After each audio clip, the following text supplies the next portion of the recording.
Yeah. We are live, man. I'm not ready. I'm Me all, neither. I'm super ready and I'm never ready. I'm ever ready. I'm eating shreddies. I Man, got my never ready battery right in my back. oh, that's Son, good, man. You know what I just realized? I yo, had added the background to this earlier and somehow it is not showing up. hey, But at least it's I'm not not gonna run horrible. to CDOC this time and ask for assistance because I think it's just fine the way it is. It's all good as It's long as all we're in good. the foreground All of it, so man. that we can be clearly in focus. I see what you did right there. Yeah. So for everybody joining us live, I am one of the hosts, half of the hats, Mocha the only, and this is my man Dave Sy. Yeah, lo and behold, I'm the other one of the hosts. You're also half of the hats. Yeah, the Mm. hats. We should eat at Hattie's Hat at some point. I've eaten at Hattie's Hat, local legendary Seattle Ballard area Triglority. I just made that Mm-hmm. one up. You like that? I'm sounding Mm-hmm. like Keith Murray up in this piece. Hey. What Uh, up? What up? What up, C Doc? What up, Don Key? We are ready to open, bring the open noise. the chat. Yeah, you Show us man, you're that not paying you read attention it. to the. You know what? I don't half the time. I'm having uh um issues where you know what I'm saying. Do I have to spell it out to you? Probably not. I'm flying by the seat of my pants. I can't spell very well anyway, as you can see by my name tag. Yeah, Bach D Flot. That's you are a wise ogre.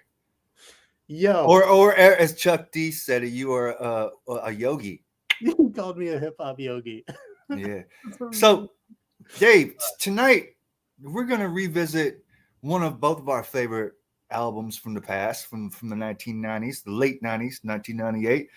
An album by Souls of Mischief, which I believe and you believe really hasn't received the type of light it should have because it was a distinct project from the crew. The whole format was not what you would expect from a veteran, and yes, they were a veteran at this point, rap crew. The Sure. layout of the album. We are talking about Focus album from Souls of Mischief. And before I go on any further, I just talked to Opio, and he sends his regrets. He wanted to pop on, but he is on the move. And he also said, thank you for highlighting this particular project. Dope. So Well, shout out to Opio and Godspeed, brother. Oh yo, we do this look for the artist. well, who's that? Who's that? There we go. What's up, brother? Yeah, Chilling. yeah. I left my beverage outside. I'm gonna go grab it and come right back. Do that. Yep. Do that. This gives us a chance to like warm up the introduction. Yeah, we didn't get a chance there. Oh yeah, we have a theme song that we should probably run. Yeah, we'll run it when Tajai gets back. True. You Yeah. can speak it. Yeah. I'm back. Oh, and he's back. Yeah. Well, Had what's to your get beverage? some oat milk Oat milk. to go with The goat drinks oat milk. With the Biscoff. All right, all right. So This may say Starbucks, but it's actually filled with chai. That's good. That's good. Yeah. so for anybody who can't read or who might not recognize the face or the voice, we have been joined by the illustrious Tajai of the group who we happen to be discussing this evening. We are Souls discussing. of Mischief, Rap Noir, Yes. Almighty Mighty Pythons, and how many other affiliations there might be. Obviously, Hieroglyphics crew. Yep. Mm. Thank you for joining us. We are so pleased to have you here with us this evening. Tajai, I'm just to be here, man. I'm just to be here. My Yeah. original idea was we were gonna have you on toward the end after we did our dissertation, but I think it's probably more fun to have you along for the ride on this journey anyway. I'm with it. I'm with it. All right. So hold on. Should we explain the format or run the intro right quick, or what? You go ahead and explain the format. I'm just doing some EQ setting changes right now. Okay, it's good. So what we do is each week we pick an album that we believe has great value, but may have been overlooked to some extent or overshadowed by more popular releases at the time. It could be a major label project, it could be an indie release, whatever it is. But there's just so much music out there, and we want a chance to, shine a light on some records that we thought were pretty powerful, and maybe introduce it to some folks who might not be aware of it, or give folks a chance to comment on something they haven't had a chance to talk about in any real forum, at least in quite some time. So, absolutely. That sounds great, man. That describes our whole discography. Well, I mean, we're also curious. We're also curious to hear your thoughts pertaining to the particular joints on this album or overall. I just talked to Opio. He was trying to join, but he couldn't. He said he's on the move, but he said, thank you for highlighting this particular project. So I don't, maybe it stood out for him in a particular or unusual way. It does for me. Yeah, same here. One other thing I'll just mention about the format. What we tend to do is listen to a few moments of each song, comment, and sort of work our way through the album. That's dope. And yeah. And no holds barred, no censor. Just say what you feel whenever you want to do it. And we're gonna run the intro right now. Oh, okay, yeah. Yeah, why not?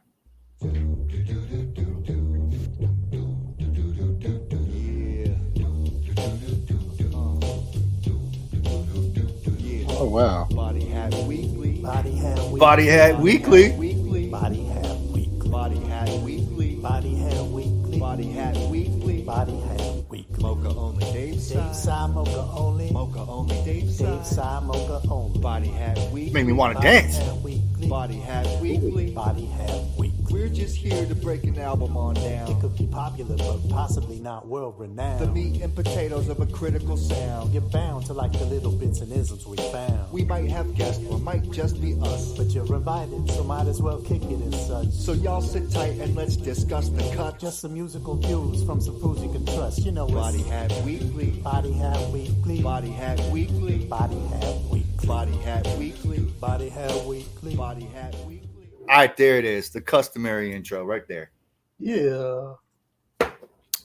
Let's go. Let's do it. Who's first up to bat on this? I wonder. It's about time you know the secret. Oh wow, I forgot. Yeah, okay, yeah. Think it yourself, kids. And you can buy it yourself too.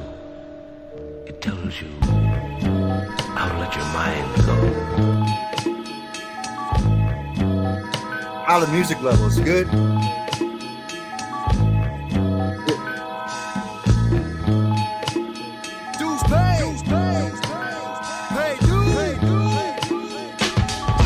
Thinking the road to riches is paved in gold is tripping, it's covered in shit and potholes, perils, pitfalls, near misses and aborted missions, but never forget your goals and ambitions.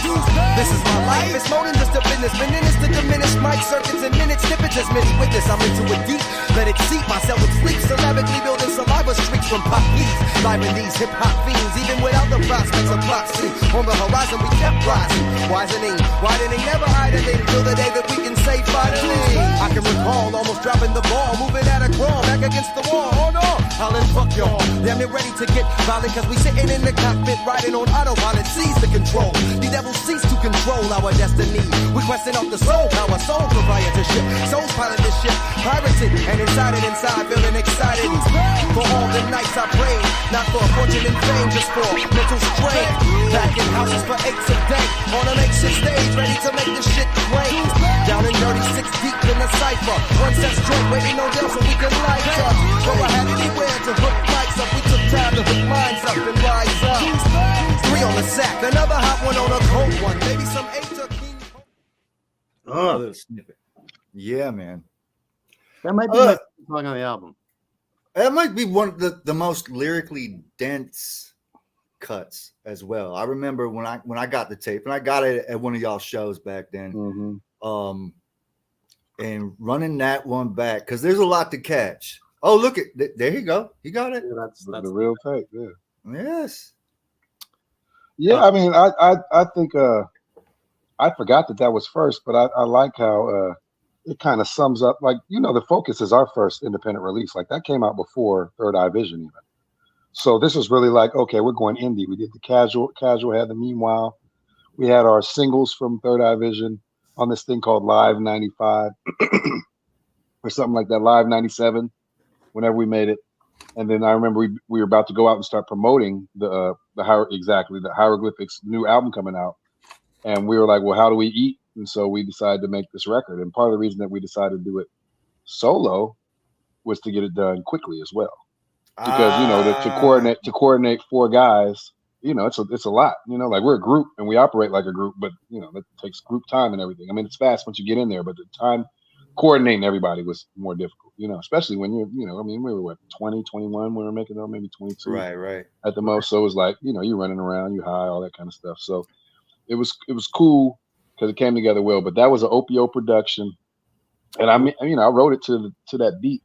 And I just remember feeling it was like a triumphant sounding song, right? So it made me feel like, okay, definitely. we here, we made it. Now, had I known what I know now, so many more dues have been paid between then and now. That I don't know if I would be singing such a triumphant, playing such a triumphant horn at that time. But at that time, I was like, we're free. Look, when I put this record out, I get all the money from it. We'll sell these at the shows, and and it was a seismic shift in the way that Hieroglyphics approached the industry, because we all were signed first, right? And so, right. I mean, we really were in that label system, and for it to shift and us to be able to still have momentum and fans and all that kind of stuff, it was really exciting making that song. It wasn't about like, oh, it's so hard to come up. It's more like, look, this is what you got to do to come up, and hey, look, I did it. You know what I mean? Like, it was a triumphant song. Yeah. Now, was that actually the very first track constructed toward this project? We just came together and sat down. Gotcha. I mean, so we made them. Let me think. There was a song on there. No, that's on Casual. Yeah, I mean, we kind of just made them. We're like, hey, we're going out in a couple weeks. We've got to manufacture the tapes. Which takes time and everything. So let's get it done. And I think that the order just sort of came organically, and just not having two of one person back to back. So I mean, you answered the most prominent question, because to my knowledge, there's if you discount maybe Wu-Tang, there's not really many crew rap albums that are in this format, and that's why this album always stood out to me. I appreciated the fact that you guys splintered off and had duos, whatever, solos, everything. I think it gave y'all a chance to let your personalities shine even more than sharing each cut with four cats. Absolutely. And I mean, it's a different experience when you're approaching a song and you're like, oh, I got 3 verses, or I guess nowadays 2 verses to put down. Yeah. You're like, okay, I got a lot more room to breathe. But I think it really sort of whet our appetite for solo records too. I mean, you look at it now, we've got probably individually more solo records. I mean, definitely than Soul's albums. So I think it's good, and it was our first foray into being a group, but being solo artists, and how that works on an indie thing. So, okay, what songs are we doing in our show live as Souls off the record? And I remember Shooting Stars, we'll get into that later. But it came in really strong, and I remember rocking shows where we were like, "Yeah, let's do Shooting Stars." I don't even think I've done Pay Due live ever. Not even in my own, even in my own shows. I might do an acapella because the lyrics and all that kind of stuff. But I don't even know if I have an instrumental of that song. Like, that's we recorded that on like ADATs. I mean, a long time ago. So I don't even know if the files are around, but I don't think I've ever recorded that live. That'd be a long fold. That would be a long fold. I can say it. That's the crazy part. It's not that bad. It's just more like the song goes to that beat. So I do it a cappella because I want people to hear the lyrics. But I need to see if Opio has that somewhere, because everybody, like everywhere I go, that's like the underground hip hop. For those who really, you know, have grinded and gritted in this this whatever, what do you want to call this, league that we're in? That song is like their song. They're like, yo, you encapsulated all the stuff that I've been going through. And I'm like, I've had so many, out of all the songs that I've ever made, solo or together, that song in '93, of course, are the two that people are always coming up to me like, yo, dude, like people have been like, yo, you made me keep going. You know what I'm saying? Like, you made me keep going because I didn't realize that you were going through this same stuff. You know, because we came out, we're on TV, MTV, all this stuff. But to address the issues that underground rappers deal with in an honest manner, and, you know, in a cool manner, it touched a lot of people. Like I say, probably every other show somebody comes up and you know, they're like, yo, pay due. And I'm like, damn, I don't even think about that song that much, you know, but sure. A lot of people are tapped into Focus. When it went digital, so many people grabbed it. It was almost 30 years ago, right? So yeah, it's 97. So it's 27 years ago.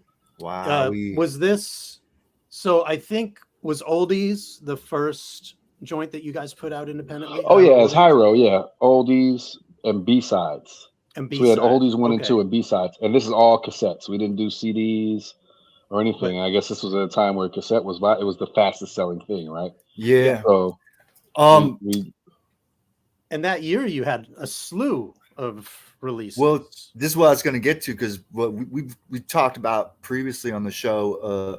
I forget which episode, man. Now it's starting to blend together. But it was when we did Casual. Meanwhile, sure. And there's like this distinct like a feeling with 3 of those releases that came out. It's I mean, Meanwhile, Future Development and exactly. And Focus. It was just like we were like, oh, we could just put these out. Like before, you know, on the major, you're dealing with release schedule and radio and all these things. Once we realized, like, oh, we can just make these things and sell them at the shows. And I want to shout out the Bay Area underground, period, right? Just Berkeley, Telegraph Avenue, People's Park, and shout out Living Legends, who've been selling underground tapes off the bat from day one, still selling them, you know, because, and I mean, you bring it back even further to Too Short and all that. Like the Bay Area hip hop is about underground tapes, right? And having things that, you know, other people may not have because it's not available in those areas. And I really feel like that gave us the wherewithal to do it on our own. Because when you're coming from a major label system and you're used to being on TV and, you know, like you have a certain level of quality of the things that people are offering you, to then take a step back and say, hey, nah, we're going back to where we came from and get it and just get it and still have that mainstream release with the full circle. I mean, the Third Eye vision, right? But knowing that, okay, we're making these tapes for our core fans and the people who really love it. It's liberating, right? Yeah. Because you're not worried about if your makeup is smudged or if your outfit is perfectly right. You're just like, let me get this out.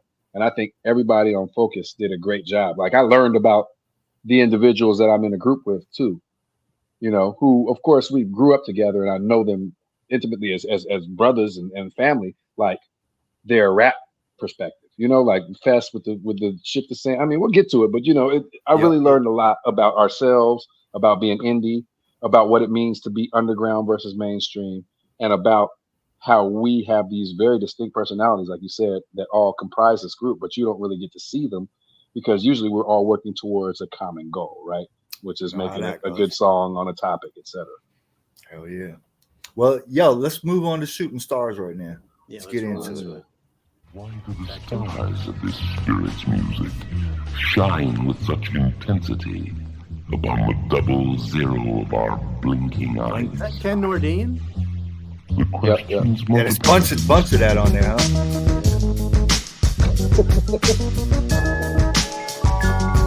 This beat though, man, it's crazy, right?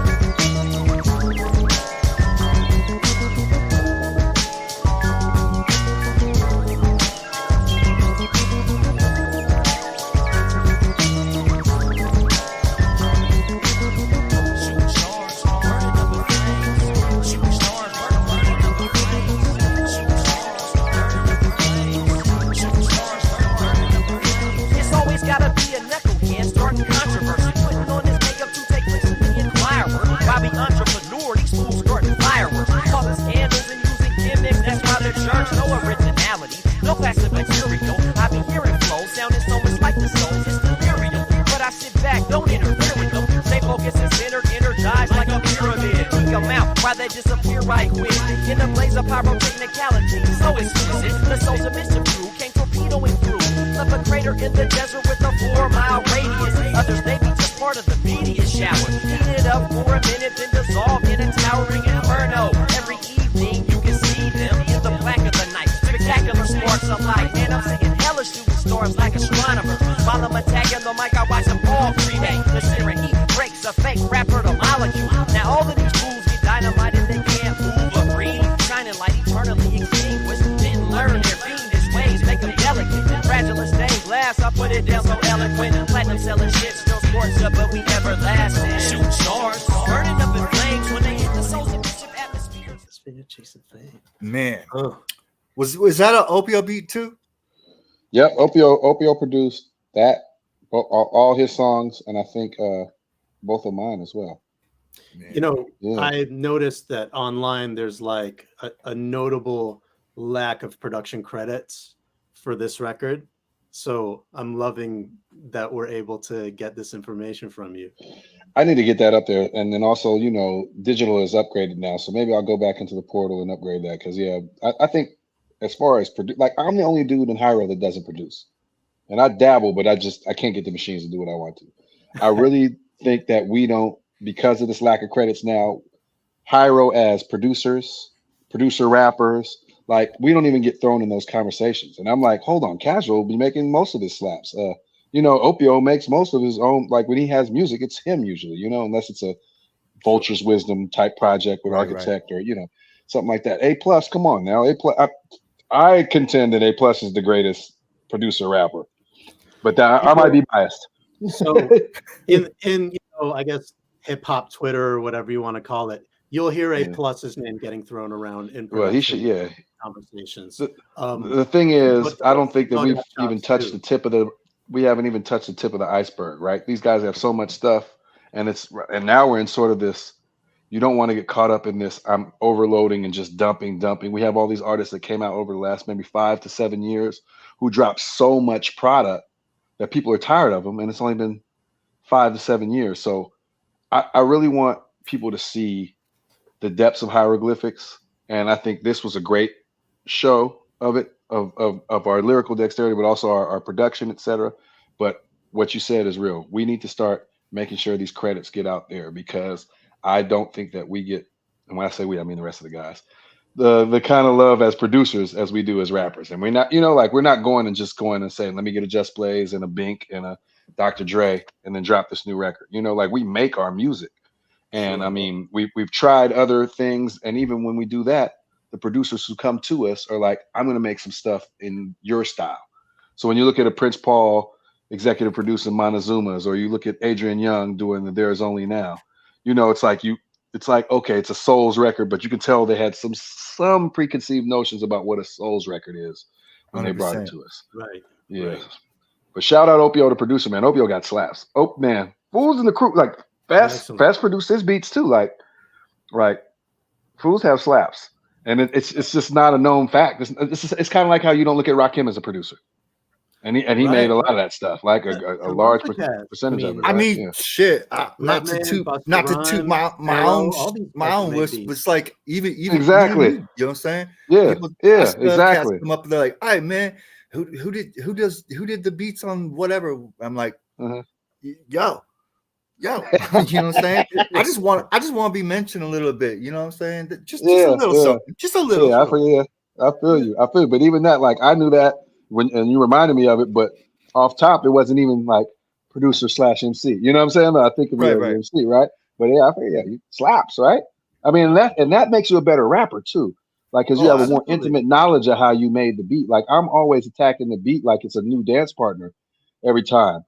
Whereas the dudes who produce, they coming in like, yeah, my verse is done, you know, drop a 16, right? But they done already grooved, you know, they done already hung out with the beat, created it, so they know all the pockets. I mean, the more you study, for sure. Sorry, if you were to pick apart like the way that Dilla rhymed, for example, Oh, he approached his verses almost like they were drum solos. He took the he was part of the and beat. Yeah, he was part of the beat. Yeah. Well, Like, all he's three of them calculating. cats, all three of them cats. I mean, I remember the first time ever hearing it. I'm like, it was cool. It didn't really get it, but then one day it clicked. I'm like, oh, okay. They all like horn players. You know what I'm saying? Yeah. I'll take the horn. I'll take the, and yeah. I was late Yeah, to that. or a vocal percussion for a lack of a better term too. Yeah.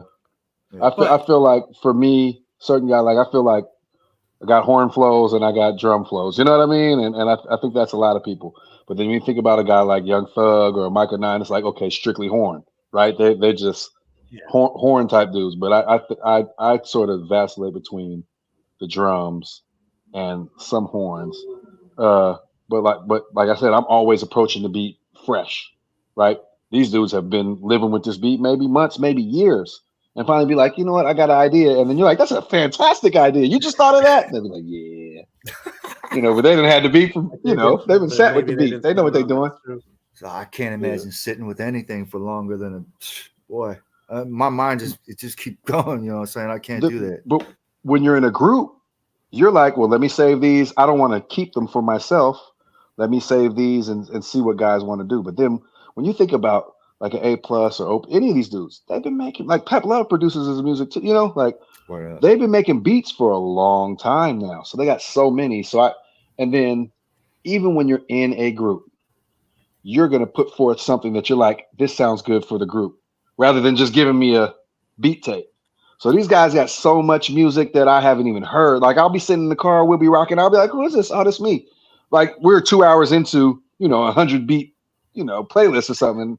Then I get to something where I'm like, ooh, what's this? Who's this? Oh, that's me. It's great to be in a humble, like, they plan it to be like, yo, we of course just use some of these beats, right? Of course. But nobody's pushing. They just let it happen organically. But I'm like, A+. Well, another thing is it might even be time to consider the crew doing some beat tapes or whatever. You know what I'm saying? Like, let that shit shine. I've been telling those guys to do that because my whole thing is this too. Like, if somebody uses it, okay, you got a hit. If somebody doesn't use it, it's not wasted. You can make a song out of it. And in the meantime, because my 13-year-old listens to all lo-fi, ambient, just slaps all day, right? So there's a market for that didn't exist when we were coming up, right? Now every cafe, every restaurant, gym, whatever hotel you go into is like lo-fi or just cool little background hip hop beats, right? And some of it is slap. I'll be in there checking in, freestyling, like, oh shit, who is this? Or Shazam.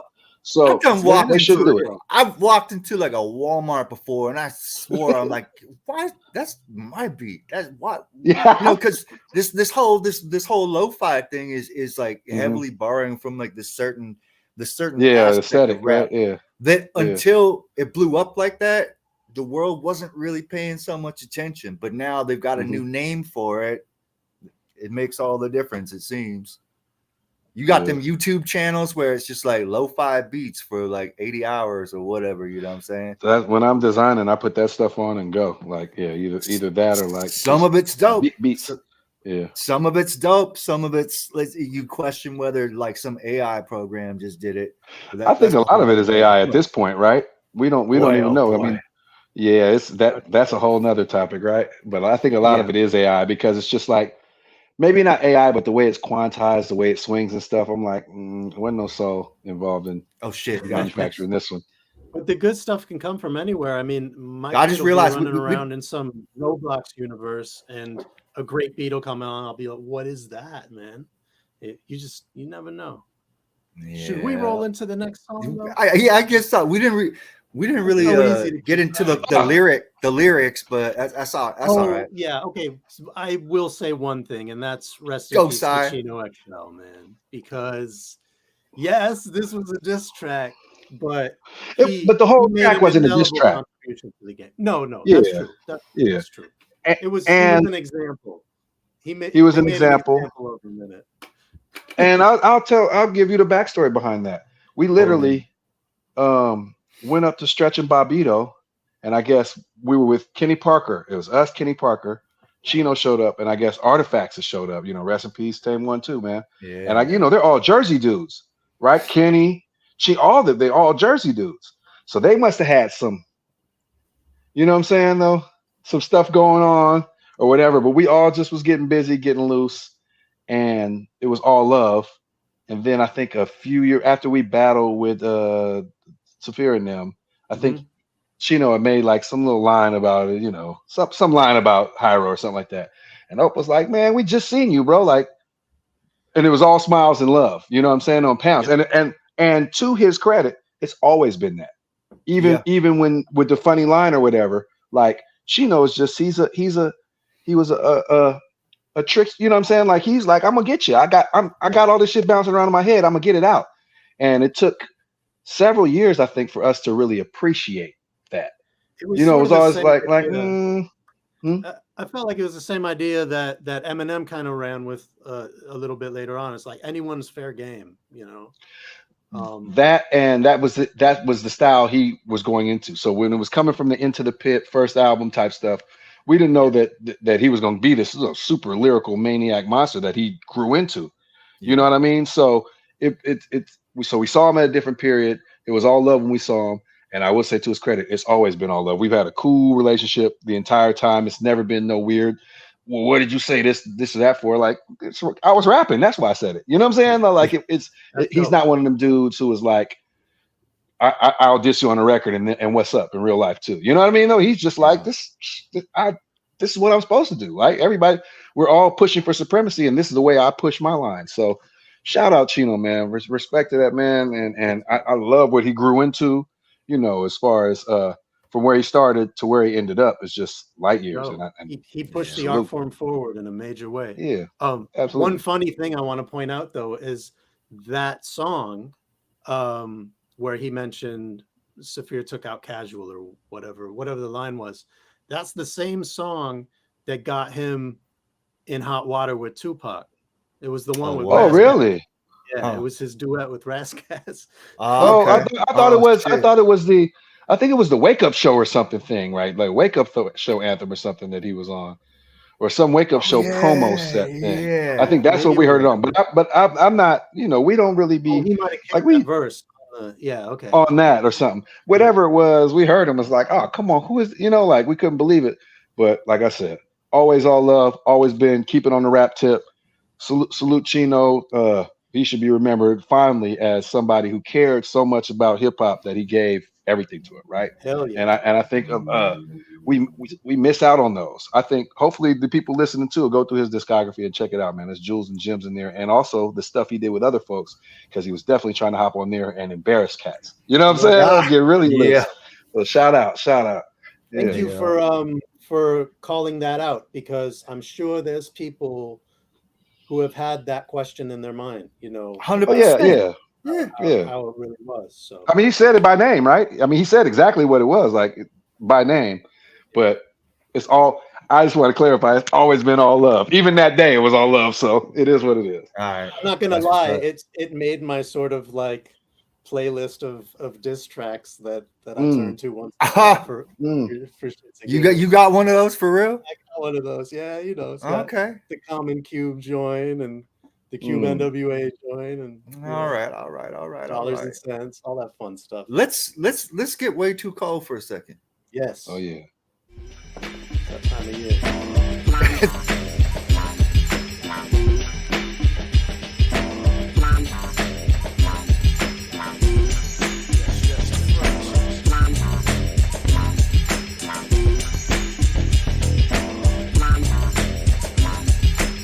They make their living breaking ribs and clavicles, wreaking havoc so savage in these high-priced catacombs. Radicals portray the underworld as magical. The dangerous indulgence is rangeless and ever change.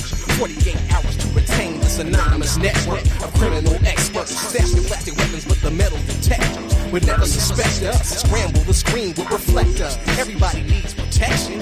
45 caliber rims and steel ejection with the silencer and the stainless Salinger to disembowel you as we check the calendar. Analytical minds that watch every move in the chess game and match every pawn with the king, specializing in micro mechanics and double agent dynamics to save the planet. Know what I mean? Fast rock is way too cold, way too cold, way too cold.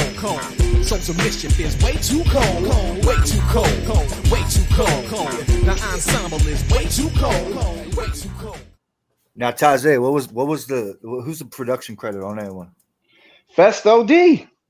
Word. Fest made that. Yeah, man, and Fest do like that style. I think his style is very bluesy and funky. Him and DJ Tajai just got that wow. You know, Fest is you know, like that slap bass, just funky in the trunk type music, man. So yeah, that song surprised me, man. Me and Fest actually have a project coming out. It's called Spy versus Spy. So he really on that. Yeah, I mean, you know, me and him really, you know, I got the whole G.I. Joe thing going. He's got the whole sort of Tom Clancy thing going.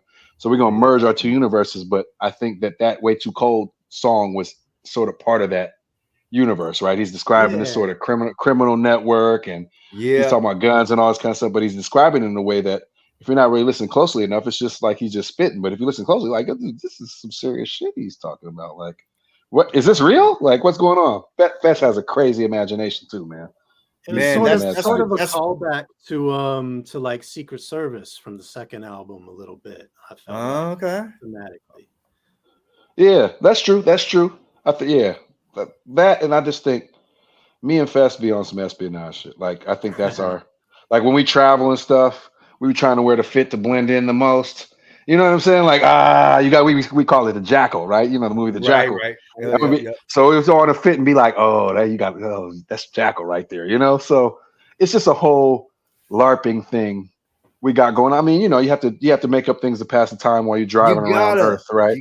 So I think we're gonna make a whole world, build a world around that, and it's sort of like we're I wanted to start filming videos recently where like we're doing hits when we're traveling to Europe, and then we over here, and then we, you know, like, and really utilize our fortune of travel to sort of build out this universe. And I think Way Too Cold was kind of like the beginning of that. You know what I mean? Secret Service was more of it's a political record, right? We're talking about America's sort of shadowy hand everywhere.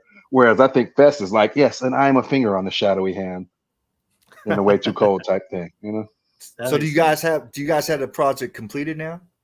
No, we have one song. Right. So what I'm going to try to do, hopefully, is release it like comic books, you know? So fresh cover, fresh song, and just drop it like not a project. Just release it as episodes. Oh, that'll be. You see what I'm saying, though? Okay, that's a good. So then people can put it together how they want to, and you know, but it's almost like I'm in the Brad Thor, he's in the Tom Clancy, so it's almost like different novels, right? And so hopefully we'll have these sort of missions that we are able to distribute in a way that's not just here's a record back, because I don't know if anybody wants to hear espionage rap 10 songs in a row. You know, but they'll listen to 10 songs that are a series and that follow a logical path, right? So good strategy. That you know, that's Spy versus Spy, and versus is VERSES. You know, so I got a little be like your name, like your group name, or the name of sort of the project. I don't know if it's a project or the group name. We have made the mistake of not naming our groups. So Opio and Pep, you know, is like First Light, right? So when they do a song, they're First Light, right? When me and Opio do a song, we're called the 012. Yep. You know what I'm saying, though? And everybody's, you know, casual and terrain, turkey and dressing. Yeah, hit him with the 012, right? So me and Fest, we might be Spy versus Spy, or we might even have a cooler name than that. But the project I know is Spy versus Spy. And that's probably as much as I'm allowed to reveal. I'm probably going to get a call on my cellular from Festo. He's going to send some agents after me. Yo, I got a little side about this. Is I remember this track in the late 90s. It stood out in my mind because we took the title and the whole idea of Way Too Cold from meaning, when I say we, my crew at the time, whenever we was out doing shows or whatever, we would, Way Too Cold was a code word for after show rap shit. That's dope. That's dope. They're like, yo, hey, what do you do? Are you guys going out to eat? Y'all going out to eat? No, I got some Way Too Cold or W2 Kizzy. W2 Kizzy. The W2 Kizzy, yeah. That went on for a long time. So thanks for that one. Oh, that's great. W2 Kizzy, huh? Yeah. Yeah, man. Well, speaking of the 012, yeah, should we roll into the next joint? Yeah. Oh, hey, and another thing, Tajai, don't if you got something you gotta go do, don't feel like that you. Oh, I'm on the East Coast, man. My daughter just went to bed. I'm chilling. Okay, cool. I'm chilling. Cool. All right. Just saying. We don't want nobody to feel like constricted or whatever, because we never know how long this shit's gonna be. Generally, it run about 90 minutes, but we pulled some bad ones and gone 3 hours before. But I don't think the Daylight episode was out of hand. That was a little nutty. We try not to do that again. Buck nutty. All right, let's groove tonight. Being investigated right now. Why do you think you're under maximum security? You know the answer. I don't have to tell you. What was that? I wonder. Isn't that the hook? The verse? Yeah. Just play it backwards. Oh, this beat. That guitar, man. The hieroglyphics true. Mics of the round table, unstable MCs parade on stage like we the best. It's snatched by the dragnet, lyrics cascade down on you. Can imagine this. It's Mo that lived in the 64, the same MO. I kill you slow when you hear me for the first time. It's like you've seen 5-0 with a trunk full of dough. You start to speak choke like a hoe, doing deep throat. Next thing you know, you're kicking my raps instead of your own over your instrumentals. Creativity sound. Can't even think to hit the beat right here like that. Till you heard us out on wax. Take a hit, I get into your brain like an opium stick. Feel it deep in your blood vessels. Experience the quickening, the light appears to be flickering. Cause I'm hitting you from every perspective. No weapons, no projectiles, just deep styles. Travel miles over all terrains, they got range. I make waves like Jupiter slamming in the earth. And the shit gets worse on the next verse. Hieroglyphics Imperium. Invaded your area. And I don't know what you came to do. But we came to groove tonight. Can't stop, won't stop till we move the mic. We came to groove tonight. Can't stop, won't stop till we move the mic. We came to groove tonight. Can't stop, won't stop till we move the mic. Step into it's like touching a thermonuclear conduit. This is my style. Woo! Yo, the first two things I'm gonna say is the ending of that verse was ridiculous. That imagery of make waves like Jupiter slamming in the earth. And shit gets worse on the next verse. Yeah. And then your whole shit about making a rapper so discombobulated that well, he says my rap, huh? He's saying your raps instead of his own over his instrumentals. That's fantastic.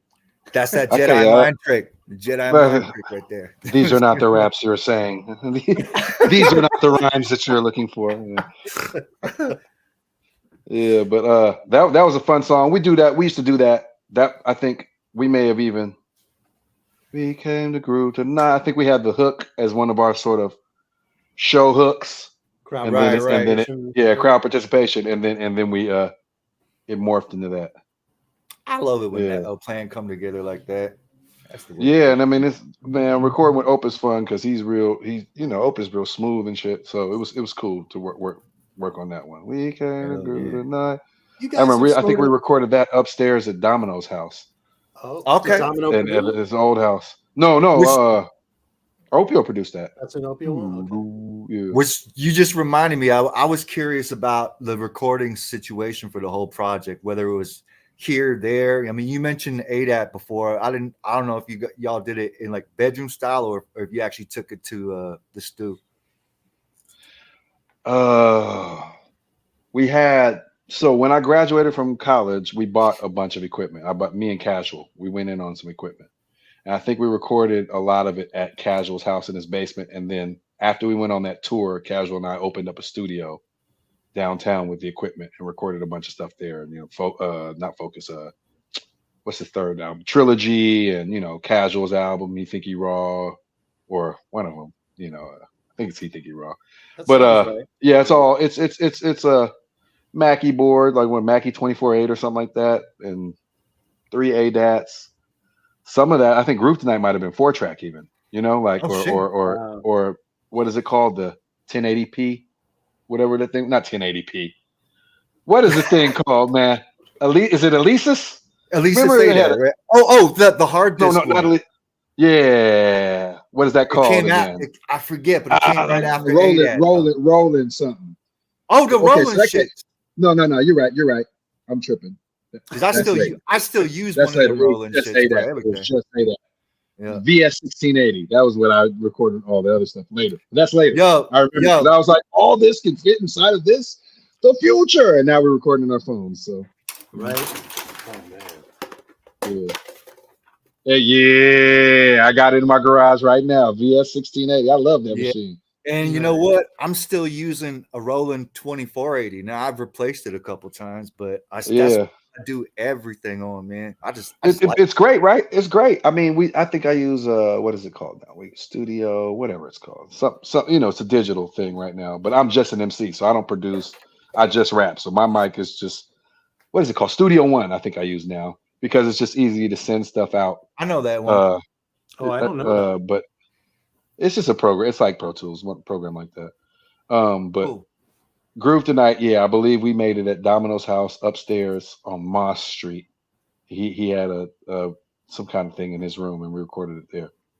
And that was a fun song. Me and Opio had a few songs. We had that one.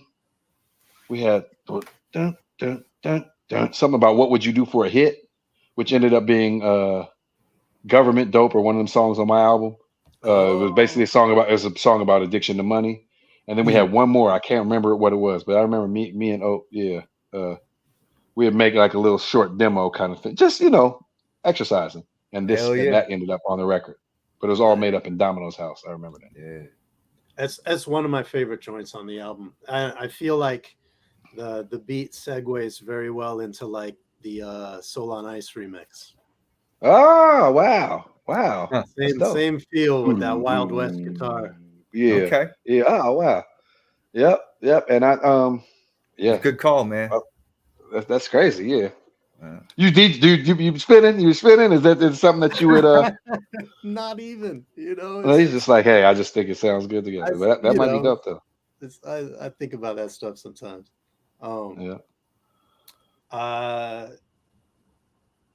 The one guy we haven't heard from yet in the group is up next. Yeah. Mm-hmm. Maybe we should see what he has to say. Let's see what he has to say. A+.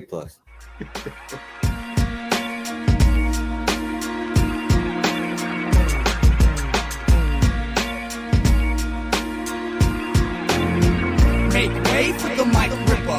Hey, kicking rhymes making you say you tight, nigga. And how the lyrics don't like fighters on the lights of ya. Now, plus it's in town, so make your reservation. MCs need preservation, forever faking. I think they mad because they never place it. The Super Zero, you stupid Negro. Nothing but busters in your crew, and we know you damned when you come in with your companions and mics are handed. I strike so damn so abandoned. You think that you can't withstand it? With them weak rhymes, you and your man spit. You sure to get branded with a Hiero symbol on your spinal collar. For me to rhyme is simple, but you can't find the problem. Like I told you, I'm a bomber. Boom, two to the face with rhymes deadlier than nuclear waste. It's easier than getting pookie to base. My deep-seated and abiding ability to rhyme keeps me climbing infinitely. Y'all know we ain't joking when we claiming we dope. But we from Oakland, rhymes spoken just to keep them vitals choking. Make way for the mic ripper. Hey, kicking rhymes making you say you tight, nigga. And how the lyrics don't like fighters or the lights of ya.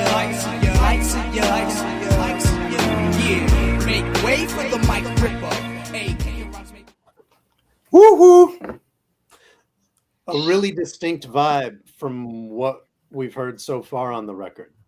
Yeah, he took it into a different place. Yeah, that Pookie line cracks me up every time. Hey, Plus is funny, man. Cracks you up. Ha ha! Cracks you up. Nice. Hey, the older I get, you just the fresher the jokes get. Hey, Plus, I think he's a serious person, but I think his rap style, he be saying a lot of funny lines. Yo, I You was know? gonna ask because eventually we're gonna get to Step Off, and Mhm. that song to me, I absolutely love it, but I also think it's completely hilarious.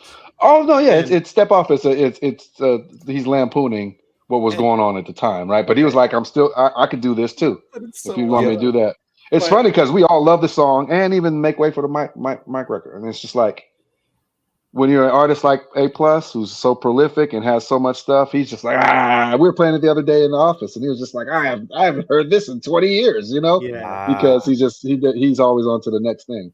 But yeah, But it led me to I like this wonder, like, amongst your friend circle that is Hiero, is there like a class clown of the crew? Like, song. is it It's you? probably me. Probably me. But Were you only that in because school Ordell. Ordell? Yeah. Ordell was hilarious, you know what I'm saying? I wasn't a class clown in school. I was in elementary because I wasn't challenged, but then as I went, was serious about school. Well, yeah, I had mean, fun I knew but I you was obviously did in well. class. I just kept my head down, didn't say anything, and gave my token black answer when they needed the Negro delegation to weigh in on things like, hey, so you know what I mean. But I kind of kept it cool.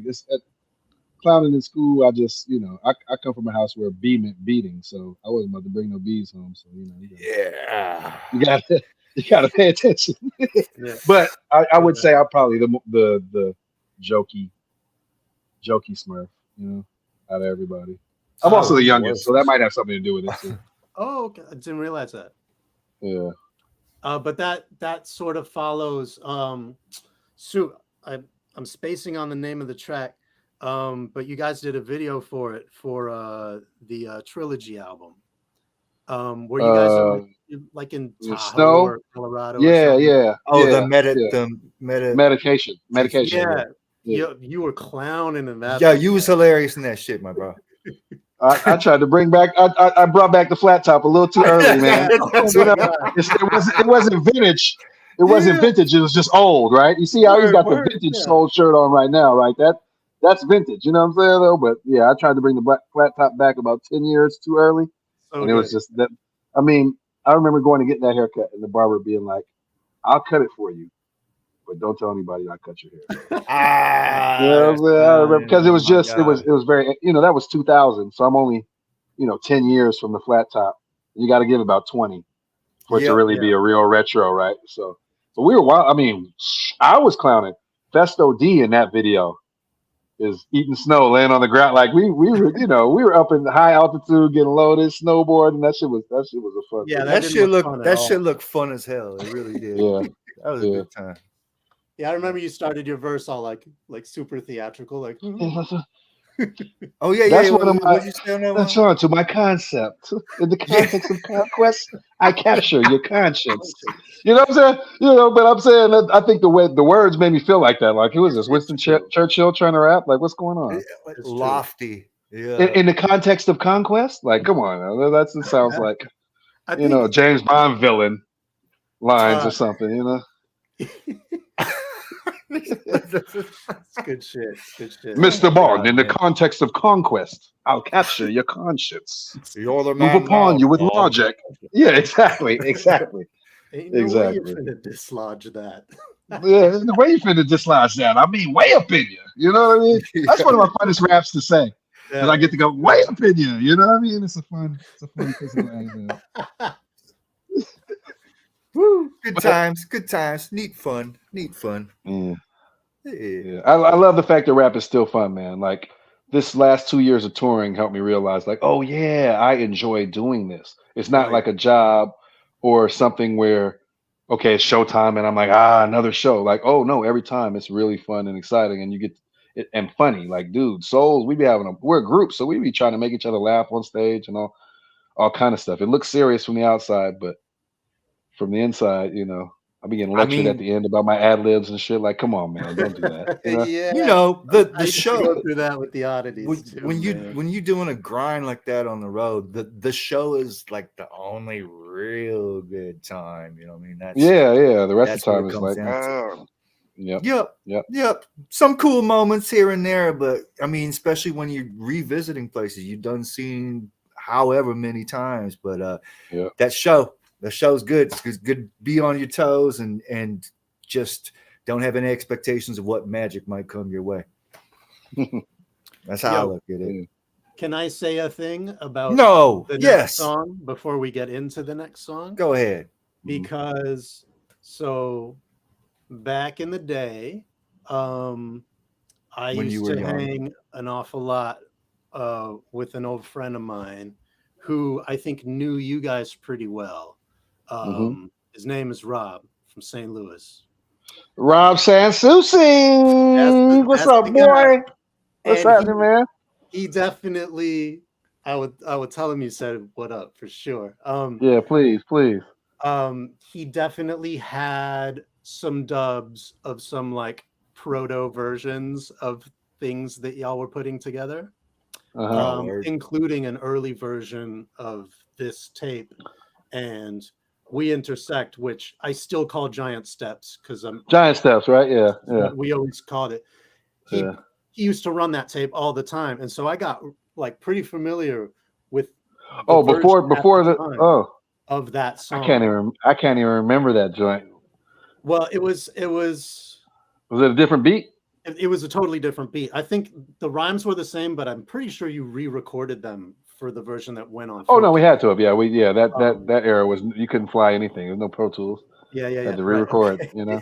You know. But I guess I'm building up to the question of, do you recall any conversation around like why you chose to replace the existing beat? I can't remember. I know you're opening a memory that I haven't. I mean, it's the first time. Like, and I know what you're saying is true. I cannot remember the beat to we intersect, and I think we even called it Giant Steps too, right? The original beat. And I don't, but I don't know. I think it was just we either wanted A Plus made that beat, right? So I think he just wanted to display something newer. You know what I mean? Like I don't think it was a that wasn't sample clearance, right? We weren't tripping off sample clearance, and it wasn't. We kept the same rhyme, so we didn't dislike the song. So I just think he wanted to do something a little bit different.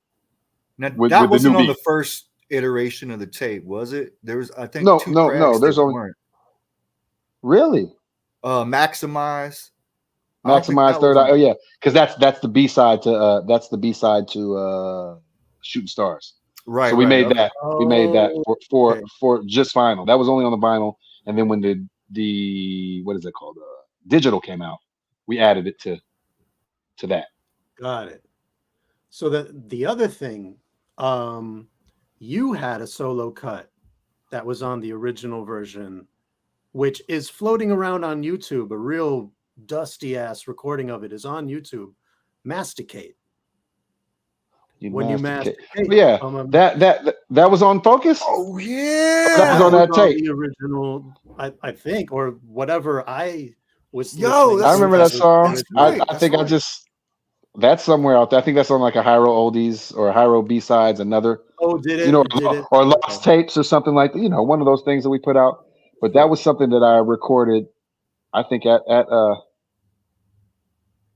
Domino's. I think Domino made that beat. Okay. And it was when Domino lived in Bernal Heights. So it was I don't know when it was, man. It was between when we were recording on Moss and the Hieroglyphics Third Eye Vision album completion that I made. I mean, so when you think about the period of 96, 97 to 98, that was just us getting up. We got dropped maybe 95. Then I was finishing college, and then 97 I graduated. So that 97 period, we just started going into crazy recording and getting stuff done. So much stuff. But yeah, Masticate it's floating out there. I forgot that may have been on Focus originally, but I'm glad I went with the ones I went with. I like that song, but I think the way Focus flows now, it got the best stuff from us. Yeah, Masticate. When you masticate on my masterpieces, masturbate on my double plate platform. Oh, yeah, that's right. It was on that first one because I recall that now. But it ain't on the reissue, huh? Yeah, I don't. Crazy. Indies, small indie from Oakland, California. It's fun to root through all that old stuff.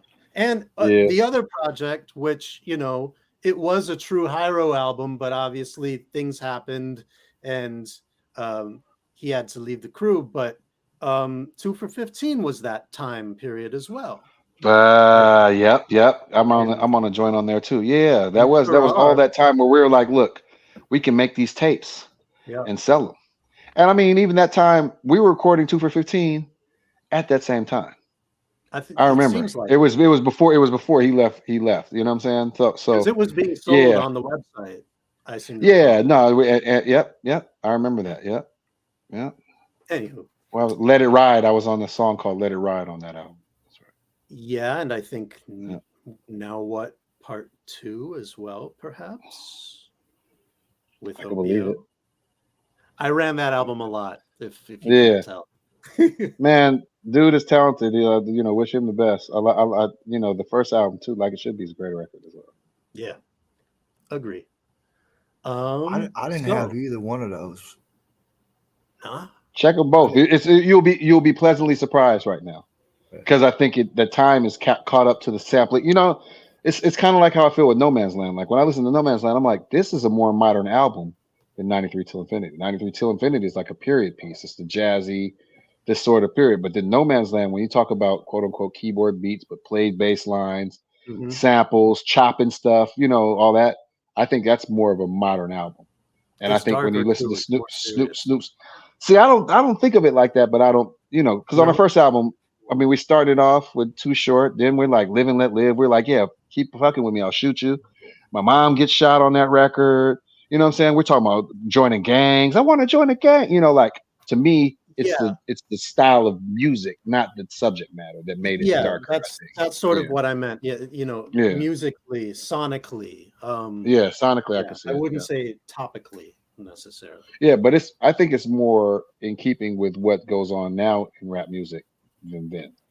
Like 93 Till Infinity, I think it's like, this is the set. If you want to pull something out of a time capsule, it's like, this is what was going on then, right? But I think No Man's Land is kind of like that weird, you know, Gotham City. It could be any time. It could be in the 1930s. It could be in the 2050. That record to me is like that. I mean, you listen to the flows on it, and I'm like, oh, these are modern rap flows. Like, it's like and I'll move on after this. I feel like Hieroglyphics, when we came out, we made a serious effort to be like, I rhyme right here, I write, you know, like, and explain it, like, because you wouldn't be able to follow it. And I think that our technique has been refined in that all those sites of rhyming exist, but we're not like shoes and socks, crews and clocks. You know what I mean? Like we're like, you know what I mean? We're not saying it, we're not expressing it with that hard expression. And I think that's what the second album we moved more into that, which is a more refined rap style where it's complex rhyme structures. I mean, I got, you know, 10, 12 syllable rhymes on there. But if you're not following every syllable closely, you're like, oh, you only hear the last 2 or the last 3 or maybe the last 6. Sure. But I think that record is more modern than, say, the 93 2. I could talk about No Man's Land for a long time. We're talking about Focus. Focus, baby. Yeah, focus. And we need to focus. We got to focus. Yeah. Let's and the best way to focus is to see things from a top view. So we're going to take you to right there. It is there. They are. Wait, here they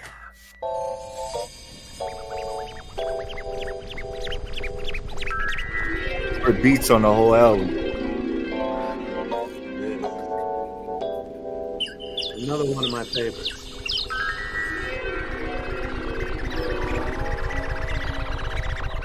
With Shauna.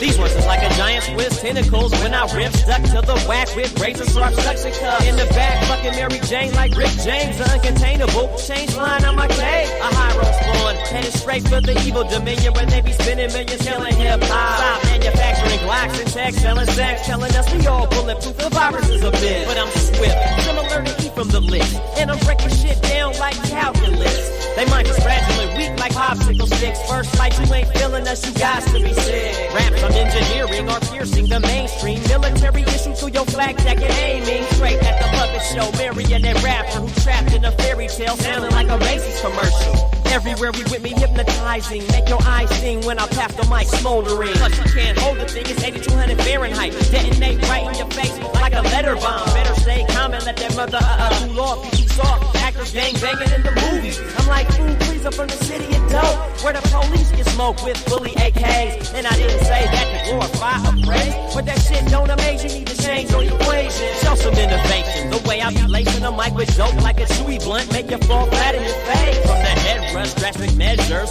avoiding all the scissor hands, fumbling mics like dice, predict the endless rhymes I write and rip, but great whites try to bite the stylistics, growing exponentially. They can't touch me. Your girl had sex with me, but now she bugged me. She's so lovely, I didn't even trip, cause I stay international and unpredictable. Ripping souls with the souls, it's Nirvana. And then I kick on back and smoke on Humboldt County marijuana in the sauna with Shauna.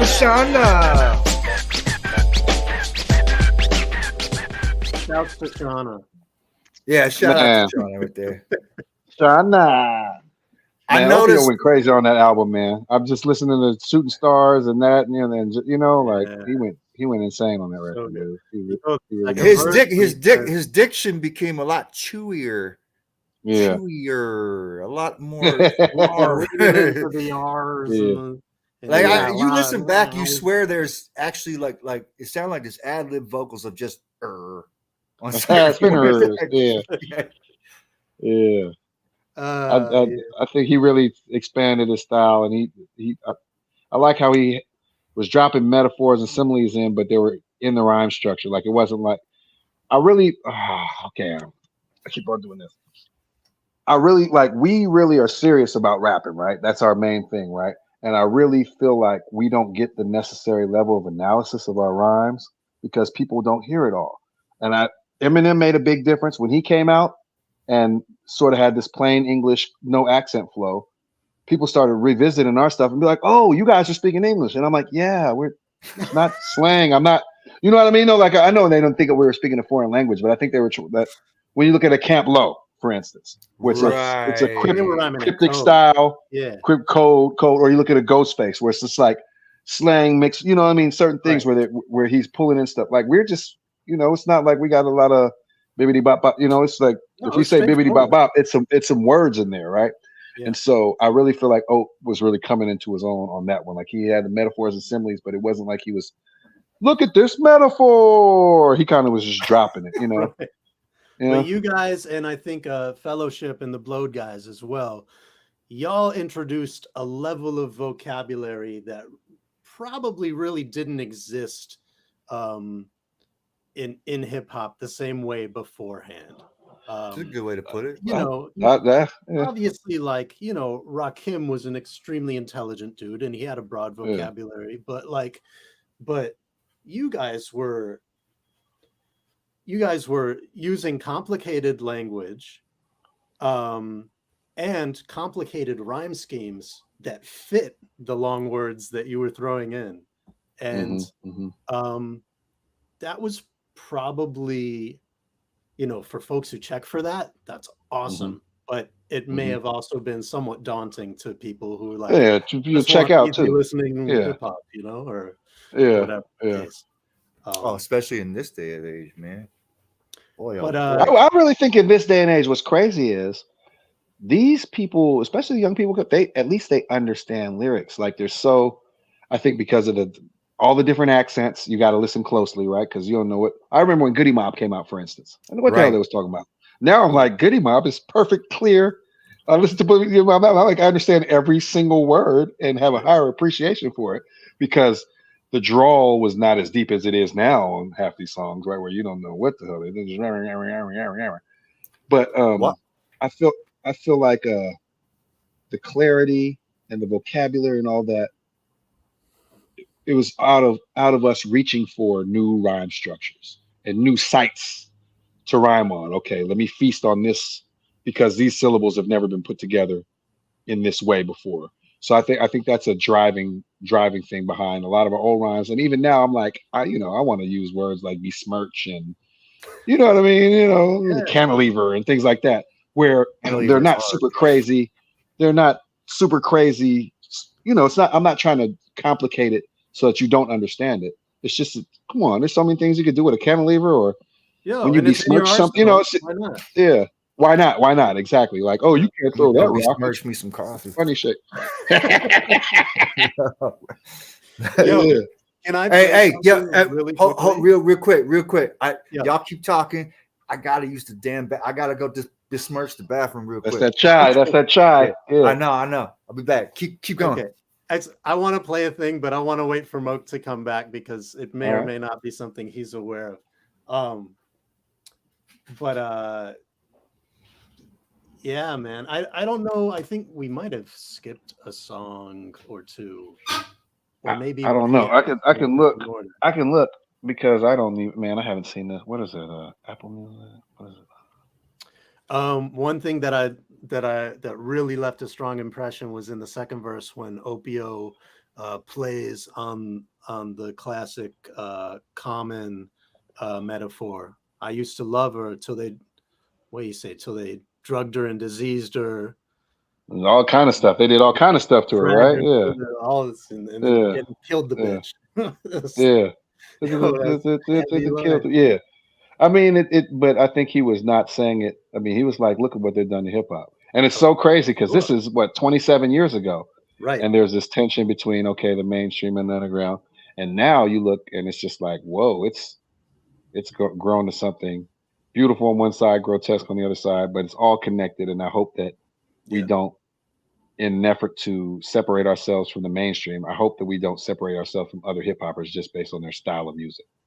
I think we hopefully our culture has grown past that to where I can say, hey, I don't like this dude's subject matter. He's whack, whatever, but he has the right to say it. Shouldn't be no violence. You shouldn't be silencing him, etc. And I think this is the part where we're mature. I think we're in a mature time where this is possible now. Whereas before you could be like, PM Dawn couldn't perform, right? You have to run up on him and throw him off the stage, right? Right. Whereas now it's like, hey, there's a space for everybody. And I like that so much, and so there's more of everything, right? There's more whack shit, but there's more highly skilled. I mean, I feel like the skill bar is higher now than it's crazy pretty much ever been before. And the other part is it's not stigmatized. The only people now who are like, oh, he's just rapping are people who don't want to think. But when you listen to a Ransom or you listen to a Benny the Butcher or Conway or Blue, or like there's a complexity, even when you're talking about selling coke, or even when you're talking about shooting somebody or something like that. I think that Hiero helped with that. I really feel like Eminem and Outkast helped with that. For certain groups where it's like, look, we're not going to make it complicated, but it is going to be complex, and you're going to have to follow it. When Tretch said, I ain't rhyming too fast, you're listening too slow. You're listening too slow. Yeah, because Tretch uses regular English. He's not even really, he has fast flows, but he's not a fast rapper necessarily. Right, he's just, it's laden with a lot, right? So yeah.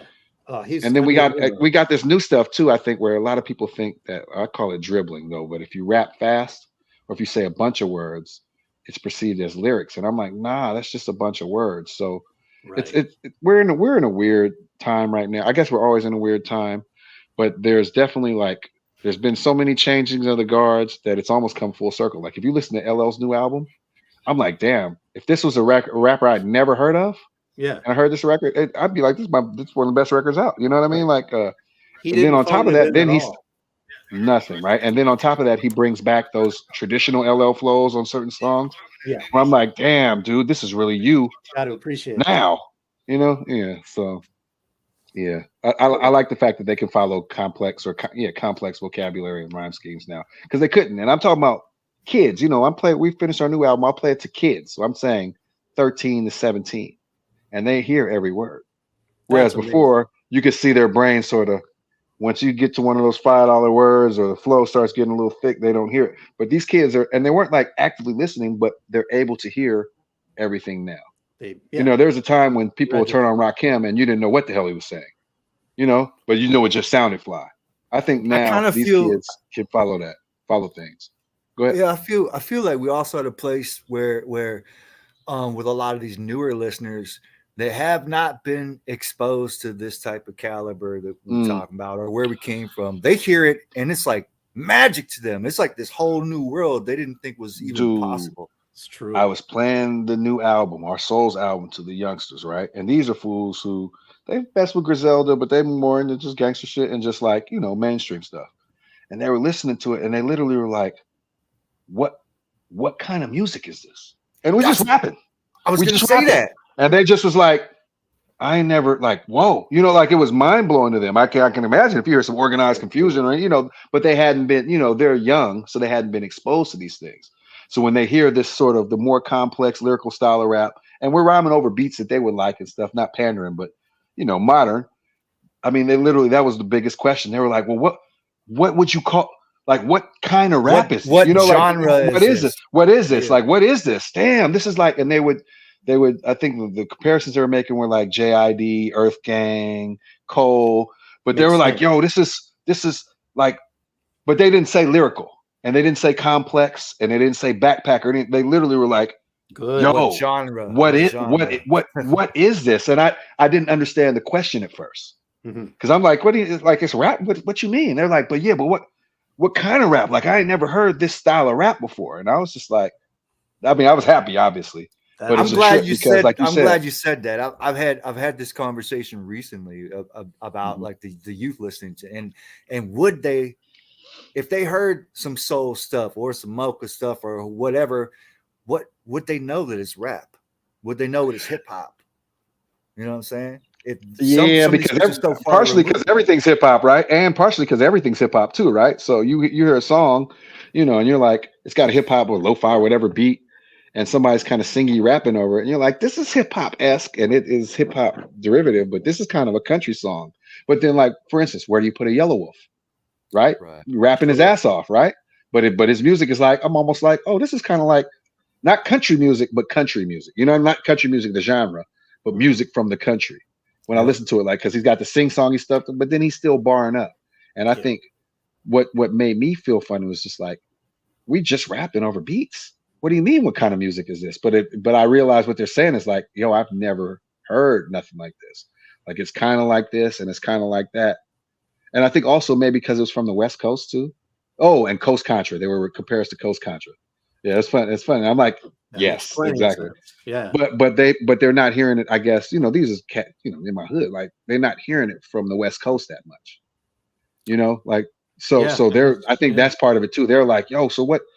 Like, what are you? I mean, first they was like, this is you, and that tripped me out because I'm like, dude, what? You only know me as a rapper. Yes, my this is name me. should ring bells. Yeah, No? yeah. And then on top of that was like, what genre? I mean, dude, it was dope though because they were really like, it's almost like I introduced them to backpack rap. You know what I mean? Though, like, but I hate to use that stick. Yeah. Oh no, super receptive. And you know, when we tour now, dude, half of our fans. No, there's hope. I would say 80% of our fans are 25 and under. That's wild. In the US and Canada, we have older fans. Europe, South America, all them places, young. Because hip hop is just that. Hip hop is that, right? So who's in the club b-boying still? Who's going to the club still, right? Except to see, you know, Kool and the Gang or something like that. It's young people. And they know about you. They know about all kinds of, man. They're tapped in. And it's not seen as quote unquote backpack rap.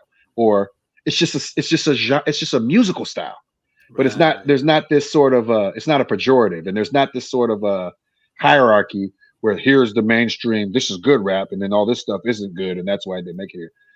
They're more like, I don't understand why this isn't bigger. Or you go and listen to the radio and they're playing slaps from all the years because it's open format and they have people who dig.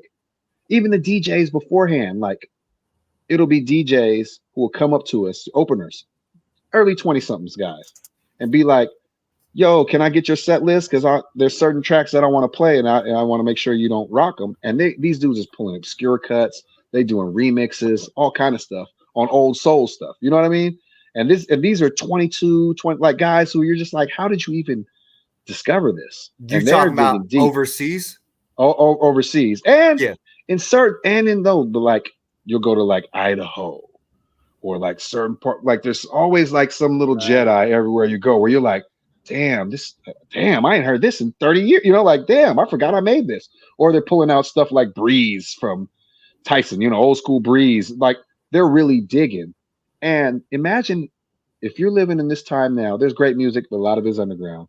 But you're digging for all those old classics and you're not looking at it like it's old. It's just music to you because the way they receive the music is decontextualized. It's just music.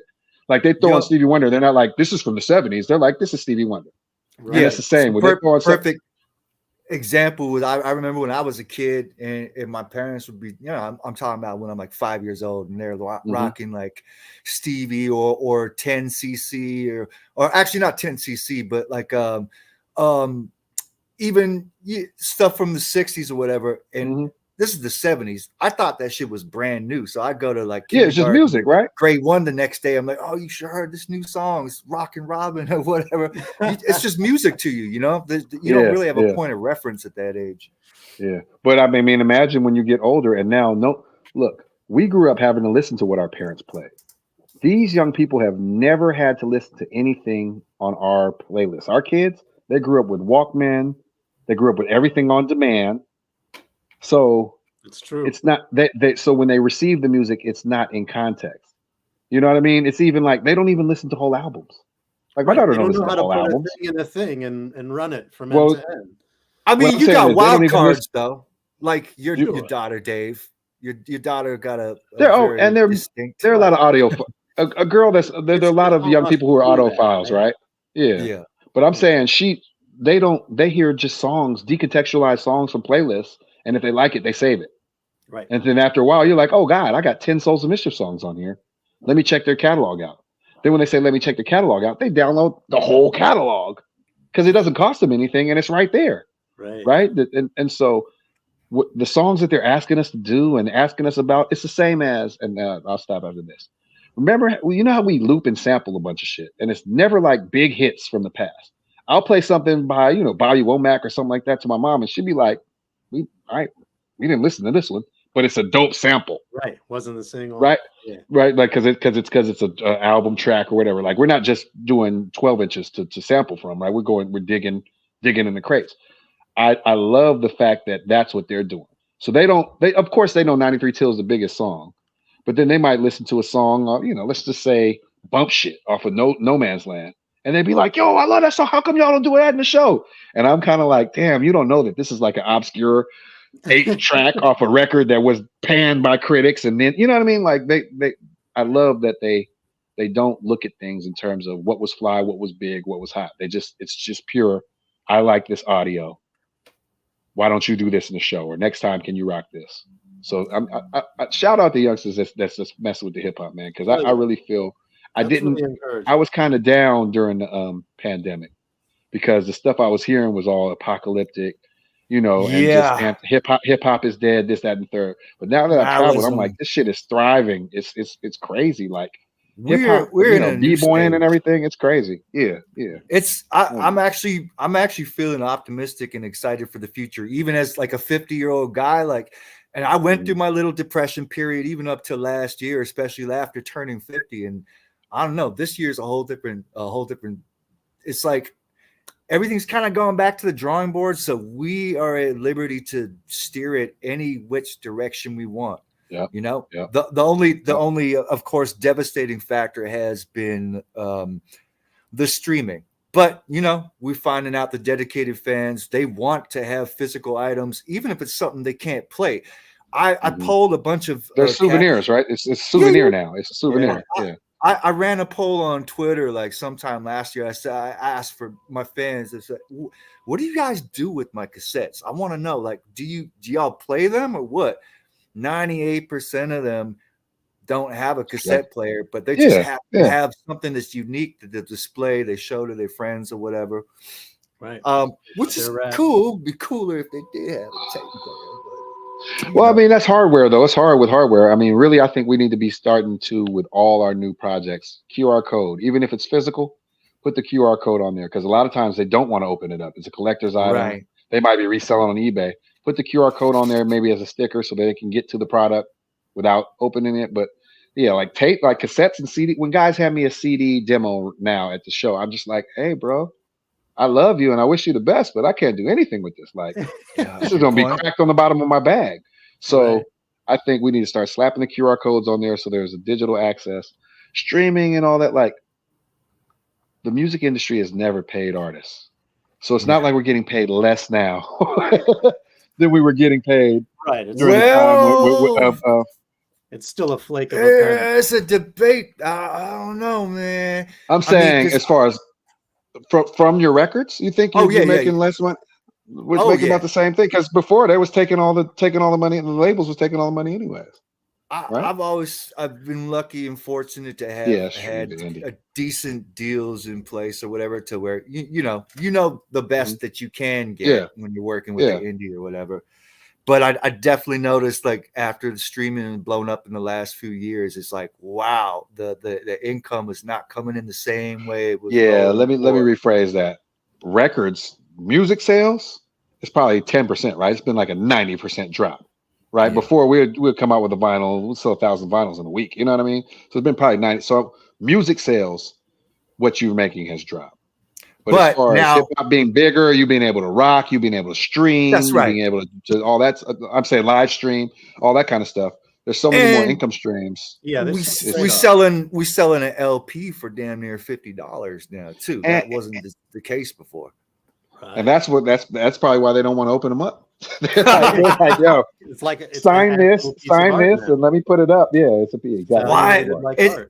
I had to ask those people that question, because whenever I release a new project, those tapes are the first thing to go, and they go crazy quick. Yeah. And to find out that it's just like a little keepsake or whatever, I don't know how to feel about that. First of all, I'm happy that they're getting them. You know, I'm happy that you're supporting. So I don't know. Y'all want to roll on to the next one? I realize that we're. Can I just rock like 15 seconds of something? You can do anything you want, man. We're talking about tapes and keepsakes, and this is from a tape that I consider a keepsake of mine, and you guys might be aware of it, or you might not, and I just think it's fun.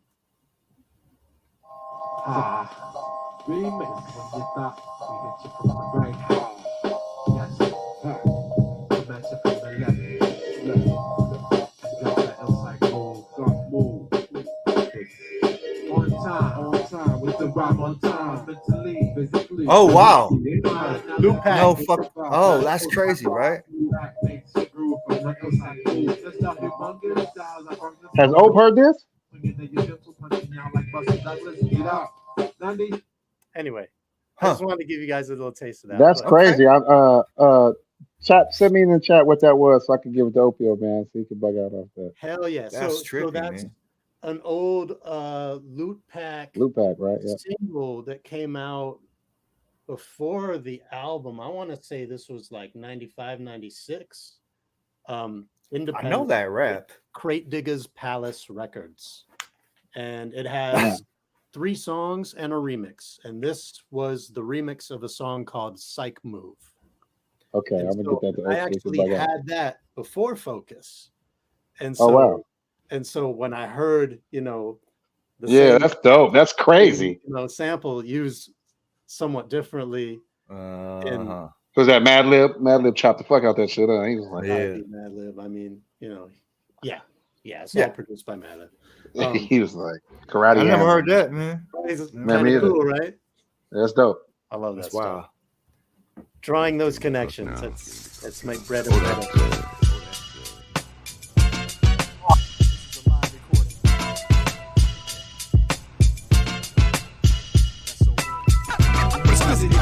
Spray cans, diagram, hieroglyphic imprints, and advance. Outer space, inner space, interface. By the movement of his hands. Same exquisite plans, the spray cans, diagram, hieroglyphic imprints is freelance. Inner space, interface, just by the movement of his hands. Let's rewind the hands of time, counterclockwise to the days of the true hip-hop renaissance. The still bomber, camouflage, duck dives, the police make crime, fusillade, but ride. Graffiti writers never saw, aerosol, pyro blaze. Paralyzed to the wall, I paraglide and hydroplane. Over 3 coats of drama, the textile designer. Reshuffle my deck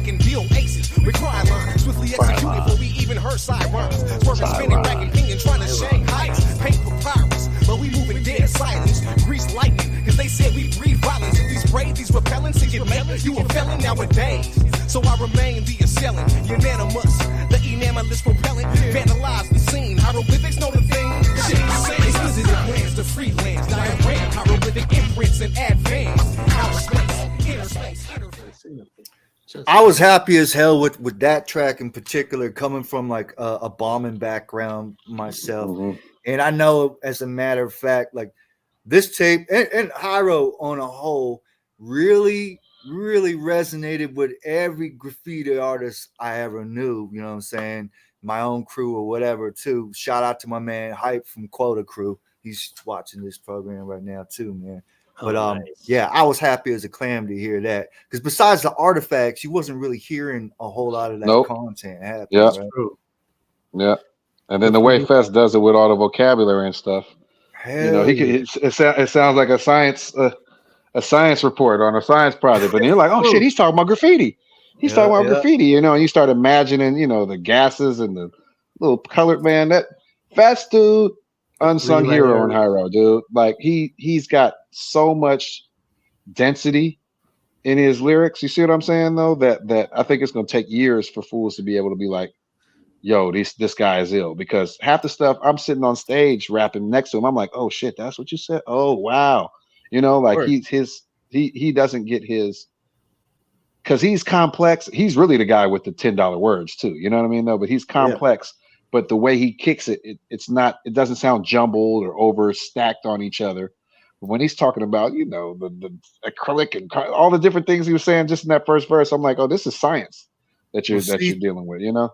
This is another thing about this modern era of hip hop is, fortunately, like, we got to a point where we really do have a platform outside of the music, as exemplified here. Like, shout out to Public Enemy and Channel Zero for giving us this platform to be able to do this, because we really want to bring light to the lesser known projects and turn a new generation of people on. You know what I'm saying? That's what this is all about. 100%. Ambidextrous expertise, man. Sports. Fest Rock goes crazy, man. That beat is way too cold too. Oh yeah. June 10. Peace to June 10. Peace to Travis Moore. June 10. I ain't watching the comments here on this. On that joint. Yeah. Okay. Yeah. Do we know who did the cuts? On that? It's not June? I don't know who did the cuts. If it's not the guy, right? That's what I'm saying. There wasn't a guy named June that used to DJ that may have done that, right? Done the cuts on that. I'm sorry, fellas. I'm being no. I forgot his real name. But there was a guy we used to work with. And either that or it's probably who's cutting on there? I'll ask him. I'm sorry. I should have got boned up on my lore. Like, was it? But I'll ask Fest Rock. Or I'm gonna find out right now on in the chat. But yeah, I forgot that's big. So he's got all the elements represented, and then you dance to it, and everything is there, right? He's got the cuts, he's got the MCing. It's about the graffiti. You throw that on in the party, and people start getting busy to it, and you've got all 4 elements represented without it being like, this is a hip hop song, and now we're going to hip hop. Put your hand in it. You know what I mean? Though, like I love things like that, though, where it's like you're doing hip hopping the verb without it being this sort of now put your hand in the sky like that, you know, because I feel like a lot of times when we're trying to, I don't want to say pander out, attract the younger crowd or people who are not familiar, we dumb it down in ways that almost it makes us a caricature of ourselves. So we sound like the Fruity Pebbles commercial when, you know, they had the Run DMC outfits on. And so I like how Fest presents this hip hop unabashedly, right? It's like, look, it's here. And if you b-boy to it, you're part of it. And if not, you're not, you know, like you're just kind of watching it from the outside. But I like how that song encompasses everything. Lyricism, cuts, paint, all that stuff. Dave, you got anything to say? I don't, but I think I agree. I think Fest is probably the most underappreciated, undercelebrated MC in the crew. And absolutely, I think it's probably due to his level of complexity, because he's got some next level phrasing, and I think for some folks it requires a certain degree of attention span. Right? Just a little. But yeah, no, he's filthy. Yo, I mean, his solo joint on Third Eye Vision might be my favorite song on the whole album. Yeah, it's my favorite solo joint, definitely. I mean, that's the only one we do live. We don't do any other of the solos. Actually, on that record too. Wait, refresh me. Which joint was that? Festo D. How's this thing go? It's on Third Eye Vision. We're Silver Surfing over Sound Waves. Silver Surfing over Sound Waves. Scalp it. It's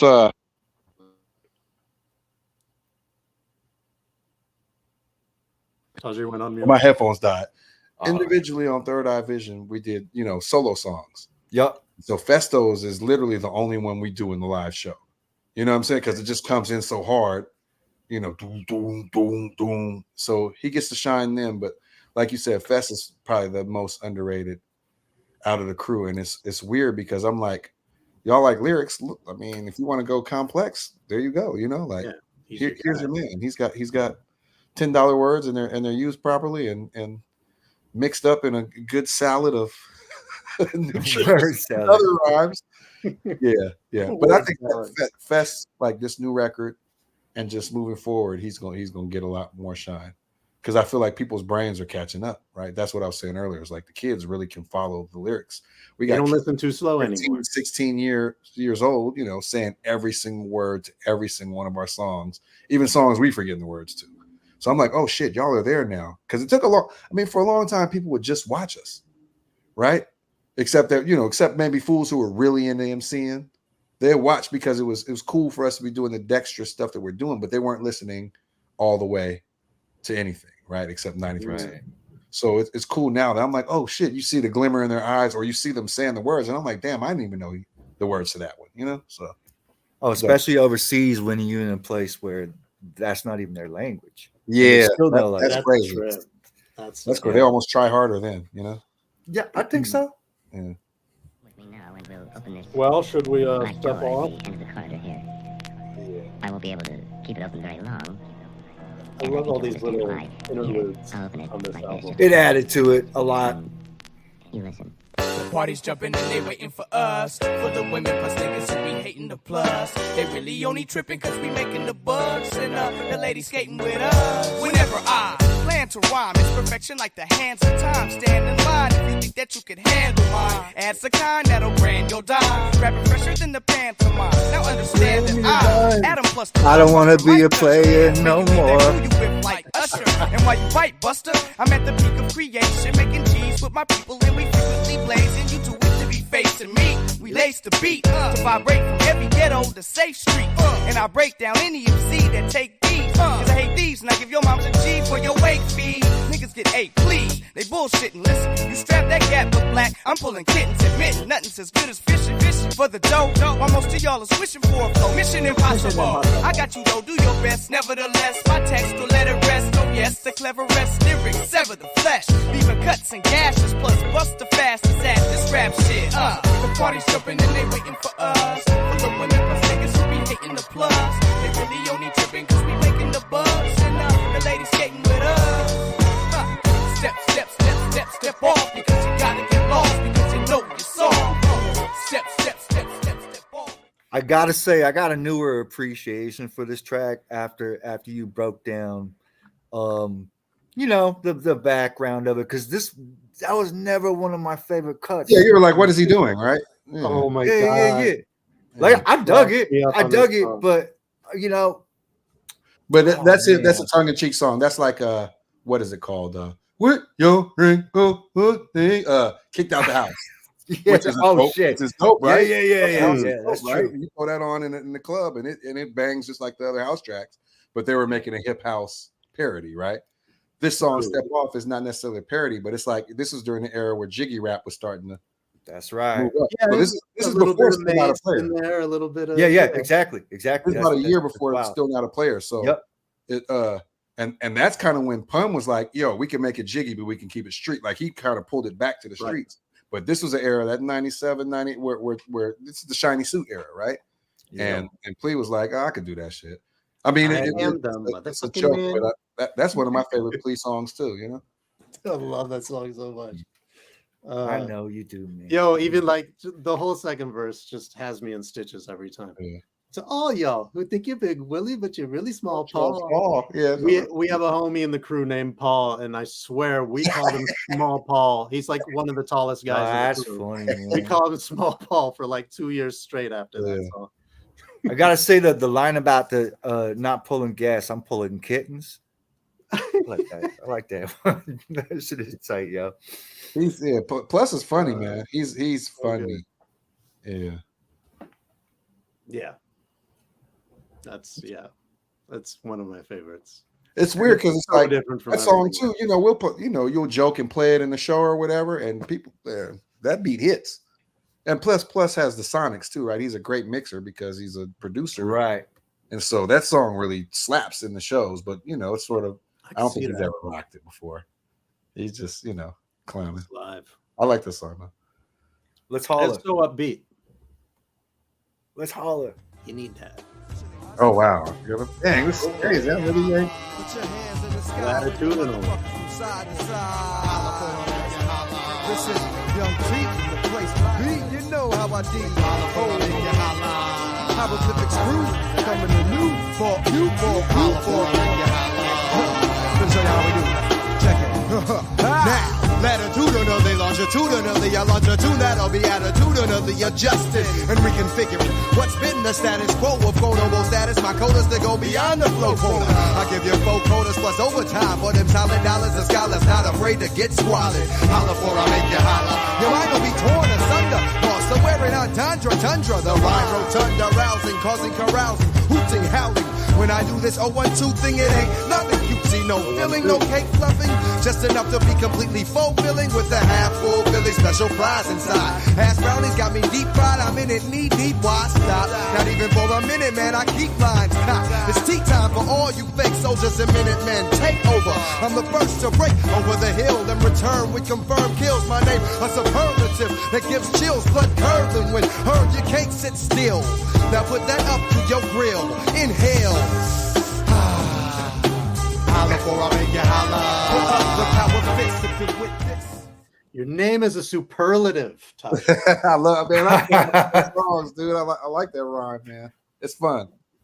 And I just like the, you know, latitudinally, longitudinally, attitudinally. It's just like everywhere, you know. Like, yo, run back that first sentence one more time. So I say latitudinally, longitudinally, I launch a tune that'll be attitudinally adjusting and reconfiguring what's been the status quo of quotable status. My quota is to go beyond the flow quota. I give you 4 quotas plus overtime for them solid dollars. Scholars not afraid to get squalid. Yeah, I like that rhyme. It's just a fun rhyme to say, you know. Yeah, that shit is buck nutty, man. Finding the connections as you go along. It's ill. And I like the holler for I make you holler. That's like a good tough guy. Like, okay, you better scream before I make you scream.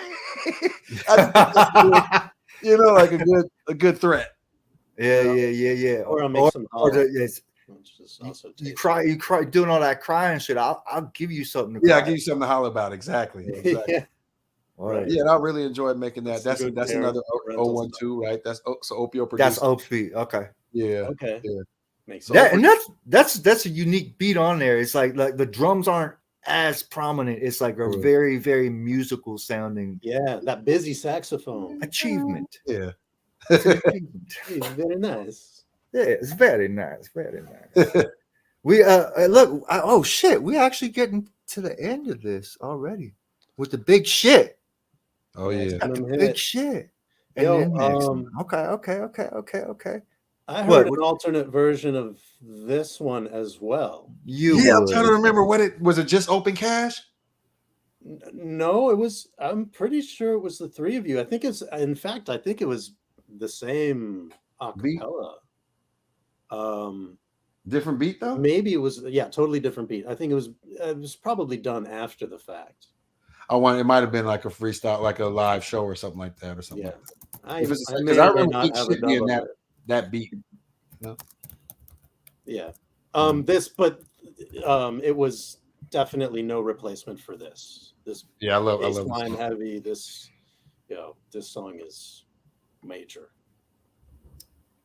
Major knock. Oh yeah. Tajai, we did Sophister No as one of our previous topics on here a couple weeks ago. That was pretty well received. Yeah, I need to check that record out. Yeah. That's a fun one. We did Rumpelstiltskins last week. That shit was fun, man. That's one of my hip hop litmus tests. I'll be like, you ain't never heard of the Rumpelstiltskin? Boy, you don't know about this? I love that record, man. I love revisiting that shit was a pleasure. I've been listening to that shit like every day since like repurchasing it so we could do the bust down on it. It's a free that shit. Free era, right? Everything was like wide open, dude. Mm-hmm. Rough and rugged. Yeah. So much Brooklyn stomping, even though they're from LI. Yeah, but that shit like aged well. In my opinion, it's definitely like I think so. What you call it? Like Leader's second album aged well too, man. So we're going to do that one too. I know, like doing an episode on that for sure. Our focus is usually on the the more independent side of things, but like Dave said before, like we've done De La Soul on here before. It's not so much. It's just even like. What we did Jungle Brothers JB's with the Remedy and people wasn't expecting that one. That was a cool one to redo. They slept on that too. Yeah, there's another. It was a little more obscure album. Solo's second album is a super sleeper that is dope. Time's Up or whatever. K-Solo. Yeah. Oh man, yeah. And he never really get like that album is a masterpiece to me. I love that record. The second one. He's crazy with it. But we definitely gonna do Leaders, man, and another thing, in the future, should you ever feel so inclined to want to jump back on to review somebody else's shit, we'd love to have you as a guest. No, ain't no thing, you know what I'm saying? So just putting it out there. That's fun too. I've one of the things I'm hoping to eventually achieve through this is to have like artists come on to talk about other artists and see who they out over. You know what I mean? Because I really want to get it to that point. Absolutely. Not too many interview formats have tackled where we can fan out unabashedly. Mm-hmm. Yeah, that's dope. To me. That's dope. So I'll let you know. Hit me and I'll if I got time. When we do that Leaders one, if you're interested. Absolutely, man. I love that record, dude. What's next and Spontaneous and all that stuff. Yeah. Absolutely. I'll just add one thing that I've really enjoyed since we started this podcast. This is the 13th episode, so it's still relatively new. But the bulk of these records are records that I've had in heavy rotation in the past, and over the years the rotation becomes less and less, and it doesn't mean I like them less and less. It's just more stuff comes in, so the old stuff you hear a little less frequently, and this kind of forces you to like re-immerse yourself in a condensed fashion and rediscover all the goodies. So it's been a lot. I mean, it's like that. It's like that too. And fall in love with hip hop over and over again too, right? Like catching stuff. I mean, I've been on a CL Smooth kick lately. Wow, I was young for real. I didn't know what he was talking about. I was like, wait, I'm well read. I read. I just couldn't follow for some Main reason. Ingredient is a fool, man. That record is great. The first record, he's got some solo joints too. Where I'm like, oh shit, it just was more adult than I could. Like the things, the way he was together, I just didn't understand it as a kid, but as an adult, I'm like, you were laying down some heavy shit, When he did Main Ingredient, like he was coming off like your old uncle, like it's funny because he's probably 24. Yeah, exactly. Right, but he maintains himself in a he got a whole. I don't even know how to put it into words, man. And I'm a wordsmith. He's another one of those underappreciated MCs. Super underappreciated, and I think that is because people don't listen. Like CO is another thing where people act as if he's speaking a different language. Yeah, and it's like no, he kind of was on Mecca and the Soul Brother. Huh? He kind of was on Mecca. Listen back to Mecca and the Soul Brother. It all makes sense. And I never stopped. It sounds good. I don't know what he's talking about. It sounds good.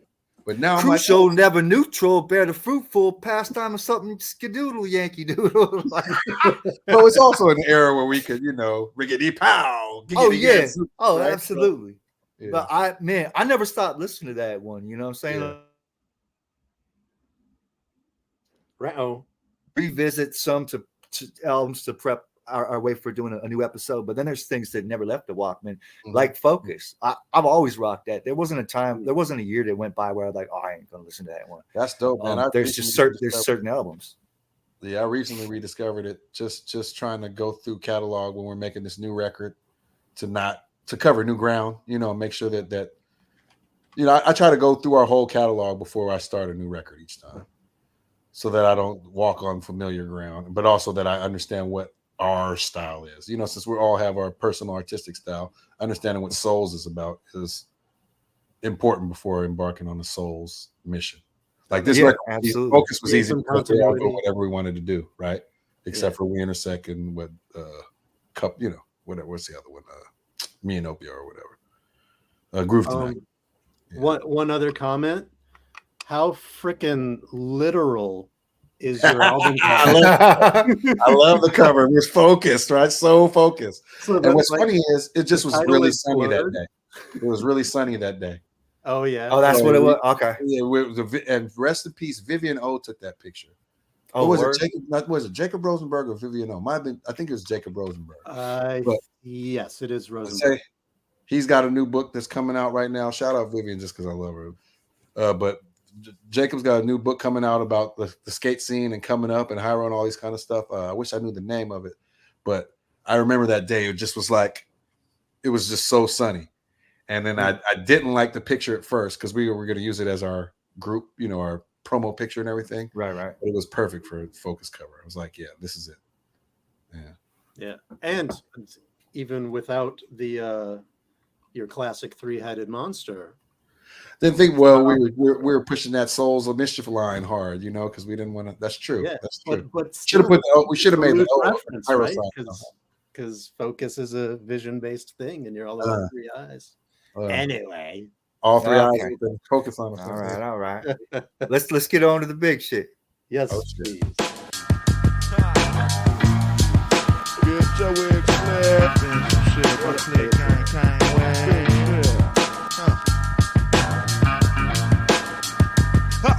Big shit, maximum hit, get your wig split, invent some shit. My click ain't came with big shit. Big shit. Big shit. Yeah. Roots. We grab mics and rock harder than Ozzy Osbourne. Get the crowd in a violent frenzy like a moss bird. Imposters get cracked like a lobster shell for the lies they tell, and the cops heard. Now the black helicopters are circling, SWAT team hurdling fences like they murdered men. I stay invisible, cloak strapped with the dagger for the aggravated assault. Man, I'm so dope, they know oak. Hovered over rappers in the world championship. This other nigga broke his hip, couldn't go the length. No MC decathlete, physically fit to rip past me the wireless. You half sleep, see I'm tireless. Can't even keep my eyes closed while they blindfolded by this high roll shit. It's so mysterious it make your girl's mouth water. And I'm not even platinum or a shock collar, but she still swallowed the nuts just the same. Talking hella nasty when she did it like she Little Kim. Committing sin for this game that I'm spilling while you buy her gold chains and wanna have children. Man, you can't touch the effervescence. Even with the epileptic seizures and yelling, you get molested. The ever-present third eye vision is piloting through the Empyrean, causing niggas fear again. What? Cause we here again. Big shit, maximum hit, get your wig split, invent some shit, my click ain't came with. Big shit, maximum hit, get your wig split, invent some shit, my click ain't came with. Yeah, we throw heat, I got shit, you might get checked with the hockey stick. Fat kicks like soccer, the click mix the vodka with the shit, they get your proper to hit with Operation Respect these. Being MCs like SPs or MPCs when I'm rhyming these, taking all nominees. I'm appeased, please. Independent records moving overseas. Bitches coming through and now they know the ring. But I'm sick of this shit. Wanna hit me? Wow. Man. It'd be like lickety split. Casual goes crazy, man. That man is a madman. He's a very good rapper. Yeah. But Dave, you did a track with him a little while ago, didn't you? Perhaps you did. It should I not be? Okay, maybe I shouldn't be saying anything about it. I don't know. I'm Your pretty stance happy on with the unreleased yet. I think I just found out I did a track with him. I didn't even know about it. You just recently. I didn't even know till the shit came out. I'm like, oh, casual and shit. Okay, that's what happened. Yeah. I love that song though, man. That's another one of those chants. Never No More, Big Shit. Certain things were chants that we, freestyle hooks, right? And Big Shit was one of those, I think. That's like even in the show now, we might big shit, maximum hit, get choked like that. That sets off the freestyle portion. Yeah. But Never No More was one of those. Never No More. Never No More. Like I remember that being like one of our Hiero. Who's it on is another. Who's it on? Who's it on? Who's it on? Like a lot of these things develop out of cipher activity. And we were speaking about leaders in New School. I remember when their first album came out, they used to have this segment in the show where they did, bust it, go, Milo, go, that shit. Go Milo, go, Dinko, we got style. And then on the second album, they actually made a track with that shit. So I like when shit come together like that. One thing I've always appreciated about Hiero is you guys make a number of songs, or at least design a lot of hooks with performance in mind. Well, it's live music too. I think that's oftentimes we forget that. So there's a lot of complex stuff. And rap, do however you want, but keeping the crowd in mind, making stuff that they can sing along is important. From the Cold Crush all the way up to now, and I think that I think that's one of my weaker points. Like I love rhyming, I'll write the rhymes, but dude, somebody needs to come in and do every hook because I'm from that era where it's just like the last word you said is what the song is. Yeah, what is it called? When I rap, and he was like, "When I rap," and that was the name of the song. Keith Murray. Yeah, so I think Keith Murray, man. We got to do one of these on him too, man. Have you seen his new song, Seasoning? Have you seen the song for Seasoning? Say what? He's got a track called Seasoning out right now. It's been out about a year.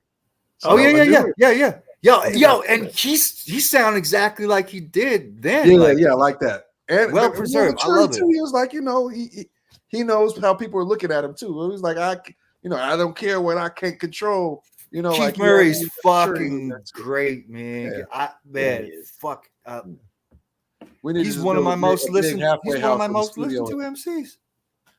Yeah, no, seriously, he's crazy.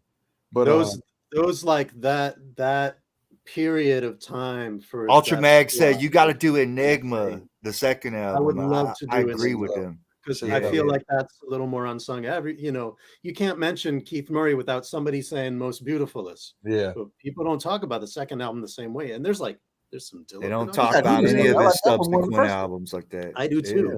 Yeah. I do too. It's more moody, I feel like. Yeah. Yeah. I mean, Dive Records. Yeah. Put you in a mood after that first record.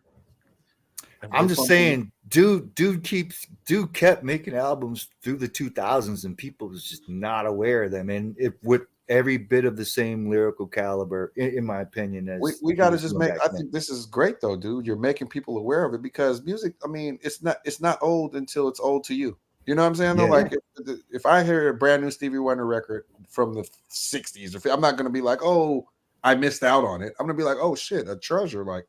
It's a brand new record, and so I really feel like this is super important. It's almost like how can you say it? It's like book review or make certain things are required reading. Yeah. Right. And there's this sort of canon, right, of stuff that you have to know in order to really be down. Well, you had to know. Nowadays, there's no bar of entry. That was true. That was very, very true. Canon. And then there's all these sort of offshoots.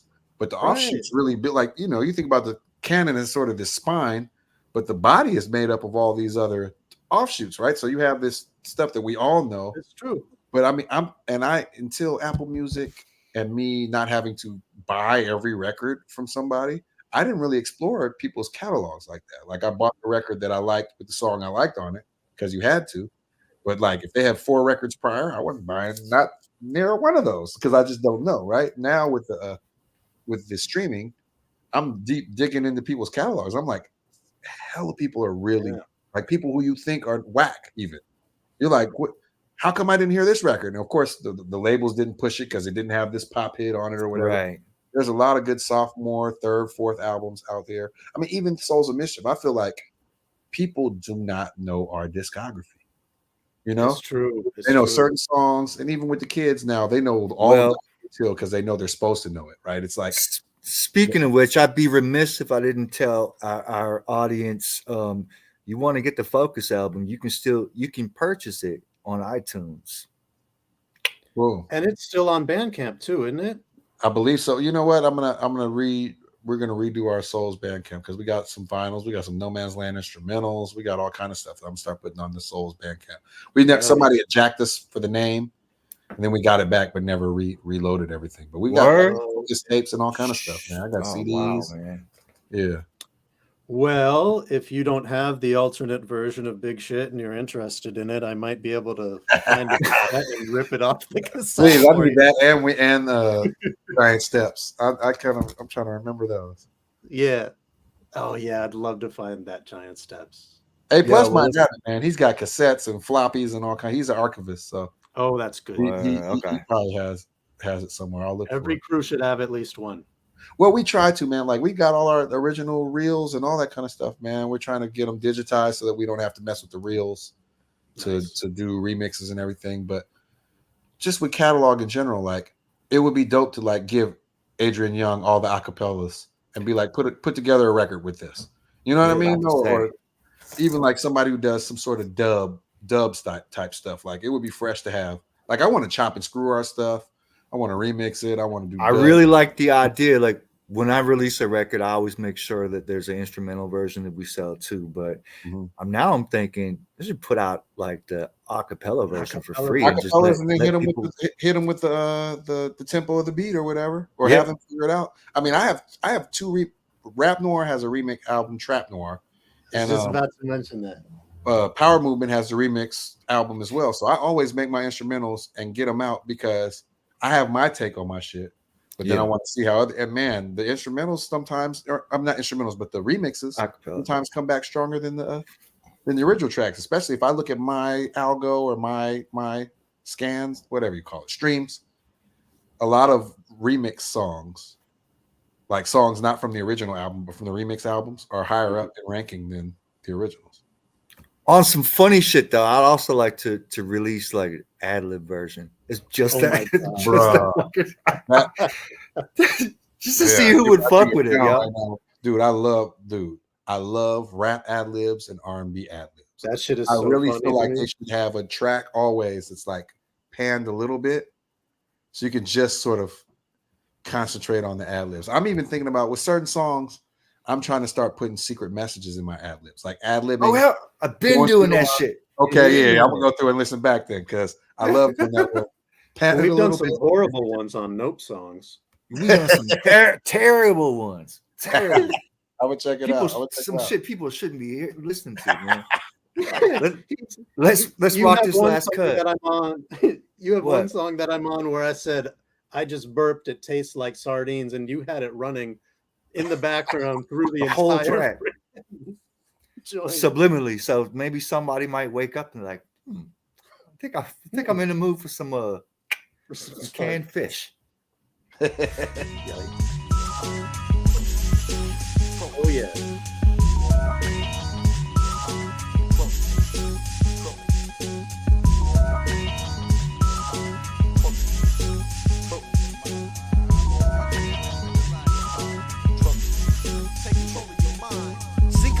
Soul synchronized on time. We take control of your mind. We take control of your mind. Liquid rhymes, hieroglyphic rhyme, criterion. Take control of your mind. Take control of your mind. It's in our heredity to be poetically inclined. Take control of your mind. Take control of your mind. Phonetic finesse for your femme fatales like fine wine. Take control of your mind. Take control of your mind. Now, skywise, I spray you guys up like geysers. Inside for your guidance. Get to your insides with rhyme inside. Crack your dry noodle ramen and toss your flavor packet when I unpack you. Colliding with the catastrophic, kaleidoscopic, third optic, cream of the crop, flip the coptic, dialect, fluidified, solidified, locked in. The cockpit of this hip hop shit, the triple I. Take control, make you move to it while I move through it with motions fluid. You'll benefit from my tutelage. Rappers get left in states of ruinous, reject revising their approaching concept, hoping it's hope next time they step. But nonsense, the same shit created through a different process. Despite your best gambit, the ambiguous won't even express they ambivalence towards my bird singing. It's glamorous, fabulous, gab gift. Never telegraph or I stab next with critical mass and accelerate before they react. Accordingly, my flabbergastal hit the tablet, flabbergast you with substantiated faction. Yeah, cause I'm non-fiction with mine. We take control of your mind, take control of your mind. My acrobatic, didactic, tactics so divine. Take control of your mind, take control of your mind. I captivate the magistrate with the great word state. I navigate and gravitate up your fire escapes with haste. While the white blue collars hibernate and vibration. Captivate the magistrate. And navigate up your fire escapes with haste. With haste. He quickly navigates up your fire escape. Yeah, Fest goes crazy. Fest was eating on that one. I love that show. We do that sometimes in the show, but I think haven't in a long time. But I love that beat, man. That shit is crazy. Like Big, it's crazy.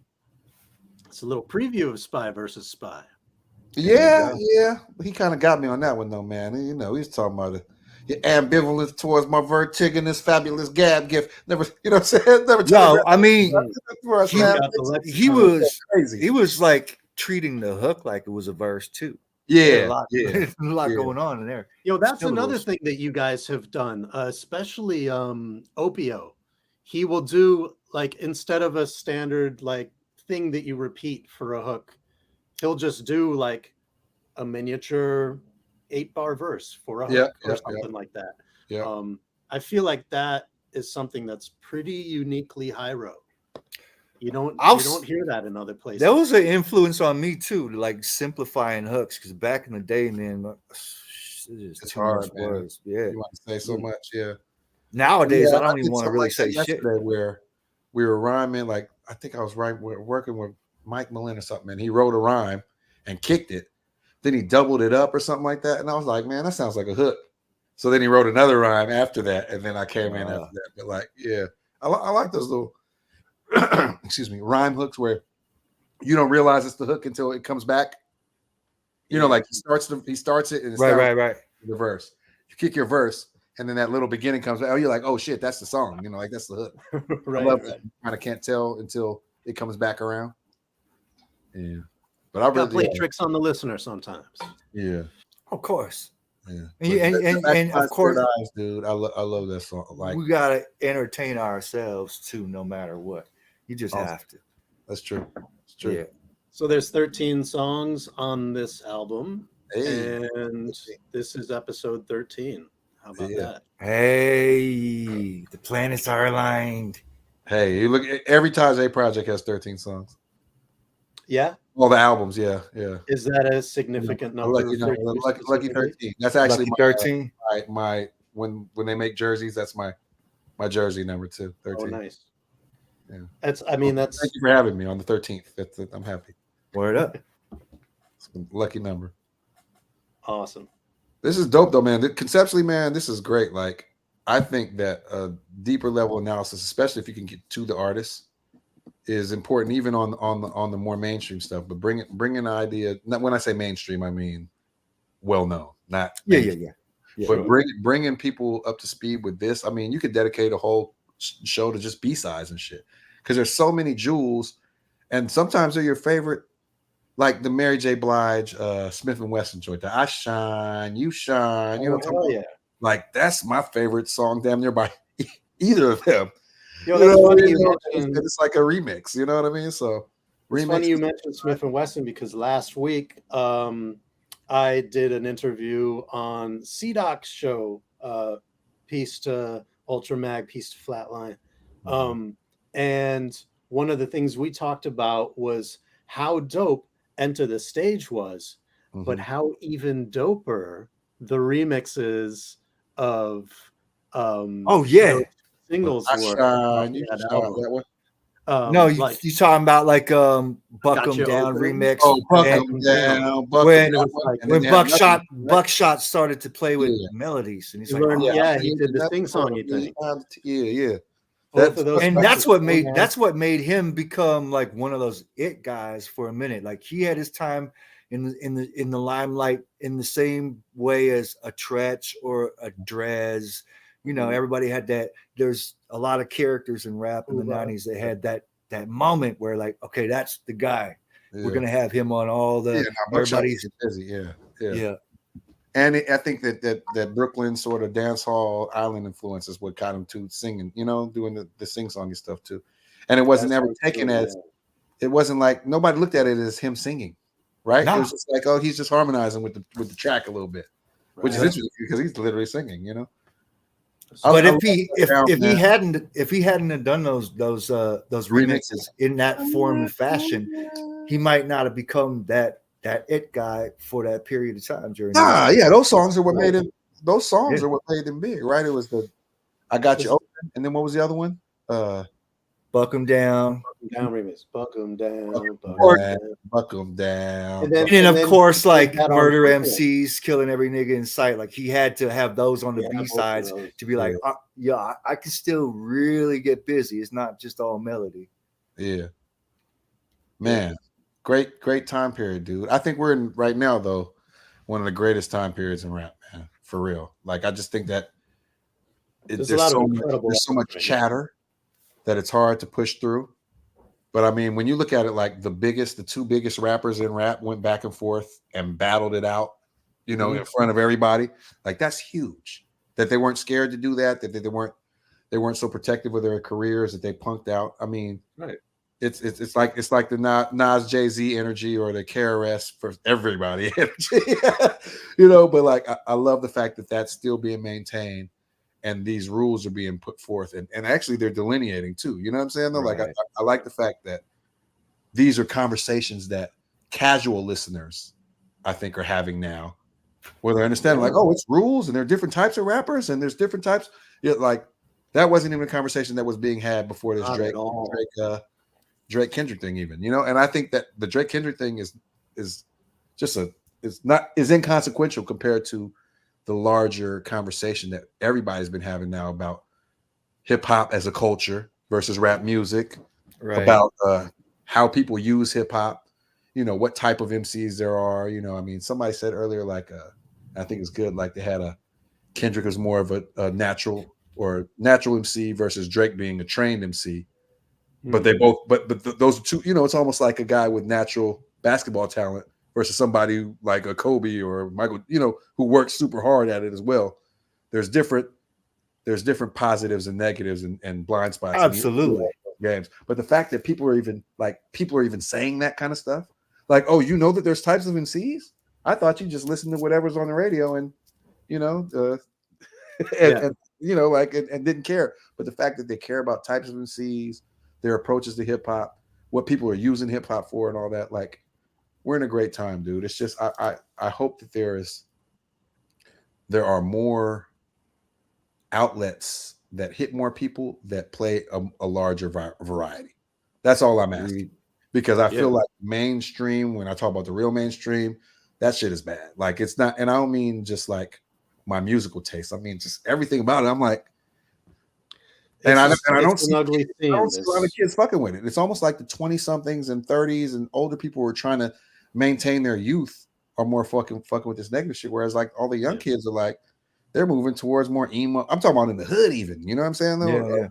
Towards like, nah, I like this emo shit. That rap shit is too much. It's too hot. That drill shit is too much. So to me, I feel like the listeners are there. We got the hearts and minds. Now we just got to produce. And I feel like, LL Cool J, or you look at a guy like Cavalier or Nappy. Yo, the LL thing is crazy to me, because it's like you listen to what he's doing now, and it's almost like LL Cool J is like the future of rap. Yeah, it's weird to look at it like that. It's like, but he always has been. He always has. I know he always has been, but it's like I've never, like, the vitality that he has in his bars right now. It's like, bro, I don't mean to bring age into this, but like, dude, you going on 57 and like you eating right now. That shit Well, is why- crazy. Well, to me, also, man. why at 57 when this is a mental game, right? Like if you were 57, you'd be a better chess player than when you were 16. You should be in So everything else but be rap. surprised that it is. In everything else but rap. Like if you were like a great author or whatever, you think you become more and more seasoned as the years go by. Yeah.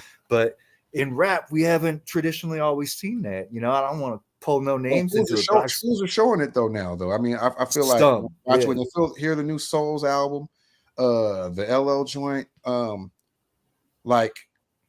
it's wide. Light's record. Have you heard Light's new album? MC Light's got some shit where I'm like, I just checked the new single. I just seen the single. I love the rap on the record, and she's light. I love like, the rap.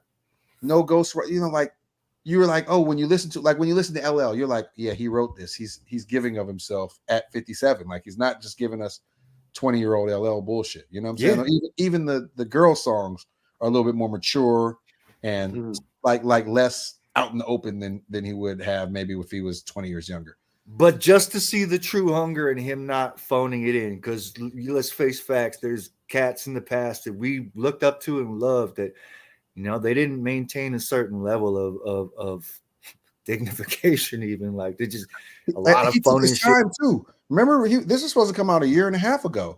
That's right. Like, no, it ain't ready. So he took his time, went to the drawing board because he cares. And also because he's probably at a stage in life where it doesn't matter if he sells or not. Do what you want to do. That's another thing right there. But that's like the Eminem shit. Like Eminem, for all intents and purposes, it's almost like he's just like, fuck it. I'm like an underground MC again. I'm just gonna go do what I want to do. Do what I feel like doing. It's cool to fucking see that. I like seeing should. It's about time. I'm personally just trying to get back to my 16-year-old mentality, dude. Like right now, if you're making music and marketing music, I think a lot of us are trying to be like those of us who are older are trying to get into this sort of 20-something mentality because we see them out, etc. That's not who's driving the shit. You know what I'm saying? Though, like when you look at a Tyler, the Creator, he was 15, you know, him and Earl, they were 15, 16 on that road. I'm trying to get back to that age. Like when I recorded our first album, half them songs, I was 16, like Taxi, I was 15. We're in high school. My girl, right. You know what I'm saying? Even the record I recorded, I was 17 when we recorded it. You know what I'm saying? So I'm trying to get back to that era, not of maturity, but of excitement about an approach to music. Not the 20-something era, because the 20-something, you're like, I've got bills to pay. Right, you're jaded a little bit. I want the ladies to like me, etc. When you're 16, you don't even got your own fucking spot. You're just like, no, I just want the best shit. I want this shit to blow people's minds, and that's kind of what I'm trying to get back to. And hearing a new LL Cool J, or hearing, like I said, Cavalier, or a bunch of people, new stuff that came out this year, it actually places me back at that age where I'm in awe of other people's rap albums. And for a while, it hasn't been like that. I mean, I shout out Griselda because I think for a while they were fulfilling that, but it's just they was so much coke I could, you know what I'm saying? Though watch yourself. I mean, but I have every one of their projects, right? And I play them. But I'm just saying, like, the excitement, because I don't sell coke, it's only voyeuristic listening to it, right? Because I do rap and do MC and do b-boy and do all this stuff. It's exciting to see people who are just as invigorated and can bring me back to that sort of standing on the corner in the cypher. Let me get this one rhyme off before I hop on the bus and go back home mentality. And that's really what's going to save rap is the youth tapping in, and then us tapping into our exactly. Yeah. Yo, I want to since you brought up Griselda and he was very much on the fringe of that, I want to give shouts to Graph. Because Graph is hella raw, dude. Yo, and it's like one of the was major. Wasn't he signed before? I remember he had a video with a pistol and some stuff. He was briefly on Rockefeller for a moment. Like he's bounced around a lot. But Graph, what I wanted to say is that he has recently pivoted to going into high schools all around New York, and he has what he calls his music therapy program. And he goes into high schools, brings his freaking gear, and has these kids learn the mechanics of songwriting and production and recording and all of that. And it's giving them like an avenue to vent some of their frustrations. Like a lot of them are coming from pretty troublesome situations. And Dude, like, this rap shit is emo, man. It's it's so Yeah. sick to see that, because he was like, for so much of his career, he really was doing like the coke rap and all of that. And that's now fine if he's still doing it. That's fine as long as he's doing something to help society. I'm not mad at that. And I wasn't even knocking Griselda. I was just saying that the youthful exuberance and excitement that I feel it when I hear their music, but the subject matter is not subject matter that I'm familiar with on my day to day. So it's voyeuristic, even though I understand what they're saying and I can get excited about it. When I hear, like, when I listen to LL and I'm in his room while he's writing his rhymes, you know what I'm saying? Though I'm like, damn, you like 15, you're like old LL, you're like Kango LL right now. You know, I can see it, like future of rap, man. Yeah, being able to bridge those gaps and tie those worlds together, and it's a beautiful thing, man. We're very fortunate because a lot of artists can't do it. I think you look at Ron Isley and the stuff he did with R. Kelly kind of brought him back into the conversation when he was doing the Mr. Big stuff.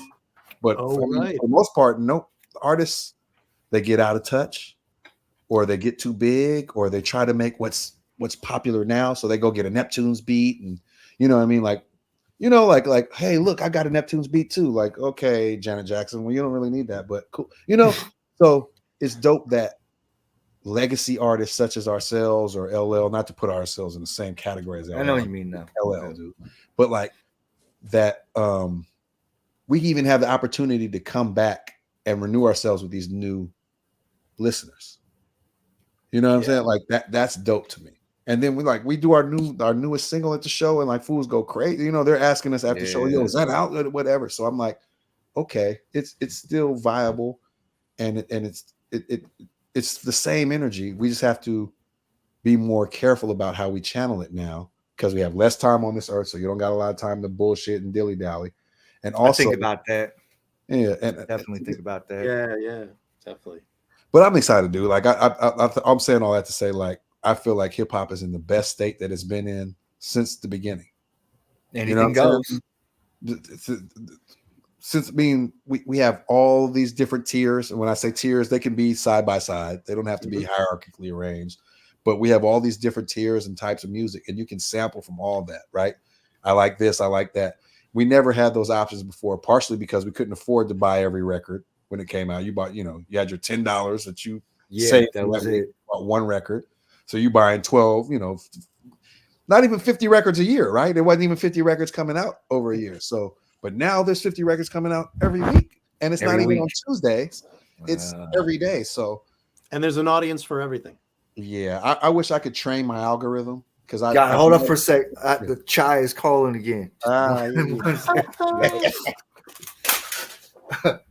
Yeah, I wish I could control whatever's searching for the music. Like, for some reason, I need to figure out how to work my algorithm, because still, and I have Apple Music, maybe Spotify's better, but at a certain point, maybe 3 or 4 songs, I'm like, yeah. Then it'll just play some shit where I'm just like, hey, dude, I didn't even want to know this song existed. Why? Right. Like, it's always so bad. And I'm like, what kind of computer? Like, what? It makes me sit. How did you calibrate this terrible ass song? Well, see, but there's 3 jams, There's the other thing that happens where I think as an artist, you can pay these platforms to put you in. You can purchase a package where they'll like kind of just like insert. How do you do that? Who do you pay? Them directly, or is it like representatives, or what? I don't really know, but I mean, I remember when I first got on Spotify, I was building playlists for myself, and I kept seeing all these random songs showing up on my playlist that I definitely didn't add myself, and definitely what is this? And it kept being like the same 2 or 3 artists over and over and over again. And so there's some sort of inside lane that I got to figure that out, man, because it's so hard to, like, all my music suggestions that I get that I like come from other humans. Yeah. And then maybe Mixcloud. So I'll be on Mixcloud. They'll be playing a mix, and then I'll Shazam something from that mix. Right. But it's never from just like the algo. Like, nothing pops up where I'm like, whoa. You know what though? Let me take that back. There's a song with Ransom, Flea Lord, and who's the brother he's really raw too? Both dope. Where's the glasses? Oh man, what's his name? Pain. What I miss? Pain. RJ, just talking about how you come RJ across Payne, music. But there was a joint with Flea Lord, Ransom, and RJ Payne that the algorithm brought me, and I'm like, okay, that's awesome. That's great. But we were just saying how the algo, you have to train it because you'll get 3 jams, and then the 4th song, you're just like, I didn't even want to know this song even existed. This is terrible. I mean, literally, I have to get up and stop what I'm doing, right? Go and change. Go away. Yeah. So I do this shit like I don't have Spotify, but I have YouTube Music or whatever, and I'm mostly a jazz listener. If I'm not listening to like classic hip hop or whatever, I go put an album on. I'm doing some chores and shit, and then suddenly like some like a Kenny G type shit. Yeah, that album's done. I'm like, man, I gotta train this shit a little better. Yeah. You know what I'm saying? I know where you're coming from. It'd be the rap equivalent of a Kenny G album, basically. Like it's where I'm just like, Jibs, or you know what I mean? Like, like is it Chingy? Like, where does this come from? Nice. Not to knock though. Just I'm just like, how could you? St. Louis, baby. There's no math. I start doing the math in my head. Like, was it the snare? Was it the tempo or the hat? Like, what made you pick this bullshit for me to listen to? There's some like meta tag that they had in common or something. Yeah. I find out about a lot of my music just from looking at who people have collaborated with. Like you mentioned Cavalier earlier. The reason I know who Cavalier is because I discovered Quelle Chris from Jean Grey. Right. Okay. I've always loved Jean Grey. I've always loved What. You know what I mean? And so Chris is dope though, man. I like that shit. He's one of the illest to me. Like him, Cavalier, I really like, man. I just like the way he approach. I like rhymers. You know what I'm saying? I like people who are in love with the words and freak the words a lot. Who have interesting production to experiment over. That's true. That's true too. Like that's why I really like Nappy Nina too. It's just like you could tell she's in love with words, and she's doing things with words. Yeah, I don't know her. Oh my! Oh y'all bugging. Nappy Nina. Look her up. Check her out. Yeah, but she collabs with a lot of people, man. She's dope. Nappy Nina. Check her out. She's got a bunch of records out. Who else is a word person who just really play? Like for instance, 38 Special. I like him because although he keeps that same flow, it's always surprising. So he has lyrics. He's not necessarily a what do you want to call this? A constructionist or something? It ain't about the construction. I mean, you know what it's going to be. You're getting these 2 slices of bread, some lettuce. Right. But Sets it's always up the lines, knocks them down. Yeah, exactly. But then because he's a dope lyricist, it's always mind blowing whatever he says because you're like, oh, I didn't expect him to say, that. You know. But who's another wordy rapper who just? You know who I love is Mock Hami. Oh yeah, okay. Sure. Because he's not completely straightforward all the time, and he'll come out of nowhere and do some like singing joint with like K-Tronada or something. Yeah. And then he'll come back to having like super hard raps. He's allowing himself to be an artist, though. I wish we all would have started out like that because then it doesn't seem like you're changing or going in a different direction when you do all the other stuff. And I mean, I think a lot of the women rappers they're allowed that space. I think a lot of people are coming into rap from somewhere else. They're allowed that. Like anybody could bust a rhyme, and you're like, "Yo, that's dope." He busts that rhyme. If it's dope, you're like, "Yo, this fool can flow." But when it goes the other way around, they're like, "Oh, this motherfucker sing it," and you're like, "Yo, it's a song. We sing songs." Yes, I'm gonna sing on the song. You know, he's probably singing longer than he was rapping, as everybody probably was. Right? Yeah. I mean, I don't know what you did in kindergarten, but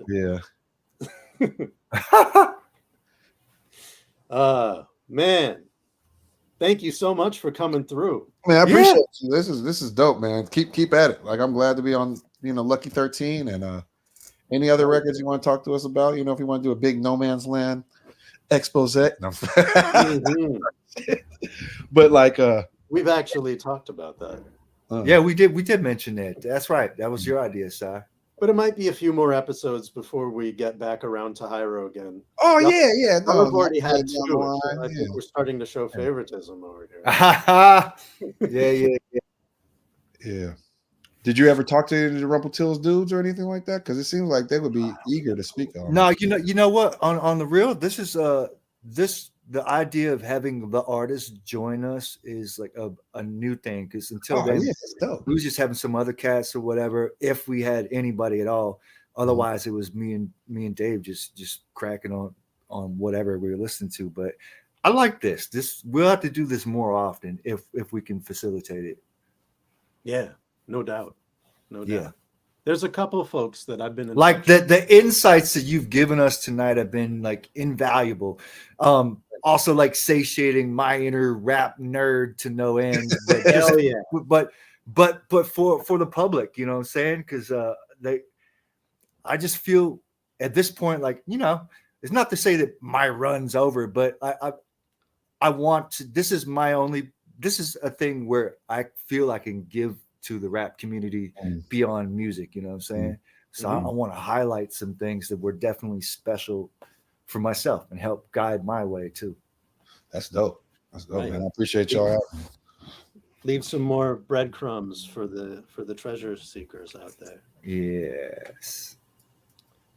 Word up. Well, should we put a lid on this thing? We just hit the 2:30 mark. Damn, man. It's not quite the mind state, but if it wasn't for how fucking hungry I am right now, I would lounge longer, man. But I didn't even have dinner yet. Like it's been one thing after another all day, man. So I gotta eat.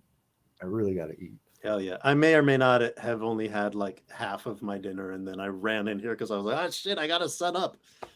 Yeah, I was this close to like get squeezed dinner in, but it didn't happen, man. Yeah. I'm on the East Coast. So yeah, I'm in Philly right now, so okay. Got some pho. Been waiting, but yeah. Best never hit me back about who did the cuts. I'll let you know when I find out. Okay, cool. Oh, thank you. Cool. Nice. Yeah, man. Well, wicked. Appreciate you. Right. Ta-da! We did it. Oh, nice ring. All right. One love, props to Tajai. Props to Props to the whole Hiero crew. Props to Public Enemy. Props to C-Doc. Props to the Nope. Yeah, shout out Chuck D, man. We did a show with Cypress down in Dallas, and he slid through, man, and kicked it the whole night, man. I love how he stays like he's fully immersed in hip hop. I love that. You know what I mean, though? Like he be asking us questions and about stuff where I'm just like, you heard that? But he stays abreast. He is on the pulse, man. Yeah, and like Chuck to me is like there is none higher. Yeah, like, yeah. It's crazy, crazy. Yeah. So that's dope. All right, man. Well, I appreciate y'all, man. Have a good evening. Enjoy that last few hours of West Coast time. Yo, we'll get some rest, G. We'll let you know when we get around to doing that leader's time one. If you want, let me know. I'm listening to that right now. That is going to be my nighttime listening. Oh, one more thing. I just caught wind today of 2 tracks that are on YouTube that were cut. Oh yeah, some time before the release. So there's 2 other that era leaders joints, which is such what we were talking about before. This another beautiful thing about the era we're in now. Like all these little all the shit breadcrumbs bubbling. Man. Yeah, so fun. I didn't listen to those yet, so I got to get around to that. Yeah, I did. I mean, I can understand why they were cut, but they're still so nice to hear new Charlie, new Dinko, new Busta. Well, shout out to Dinko, man, because Dinko's he kept going, man. You know what I'm saying? I got a new joint out with Dinko, and he fucking kills it, man. Yes, you do. What's up? Yeah, that's dope. Awesome. That's dope. What's it called? I'm gonna check that out too. It's called He's like, don't put me on this. I'll look it up. It's called What About Now? Okay. All right. I'm gonna check it out. Nice. Yeah. Peace to everybody in the chat. Peace to everybody who hasn't listened to this yet, but is going to catch it on a replay. Yeah, and for y'all listening and watching, do us a favor, spread the word. We want to get this, you know. Oh yeah, mash that subscribe button. Isn't that what we say? That's what they all say. Go ahead and smash the like button and hit subscribe. That's funny. They really do all say that. I think that's the first time we've even like mentioned that maybe people could subscribe. Yeah, that's right. This is the first. See, we got to be on our game, man. I'm saying we lack it, man. Just seems like too much effort. Yeah. All right. All right. Thanks, man. y'all. Yeah. Peace. Bless. Peace. Peace. Body hat out.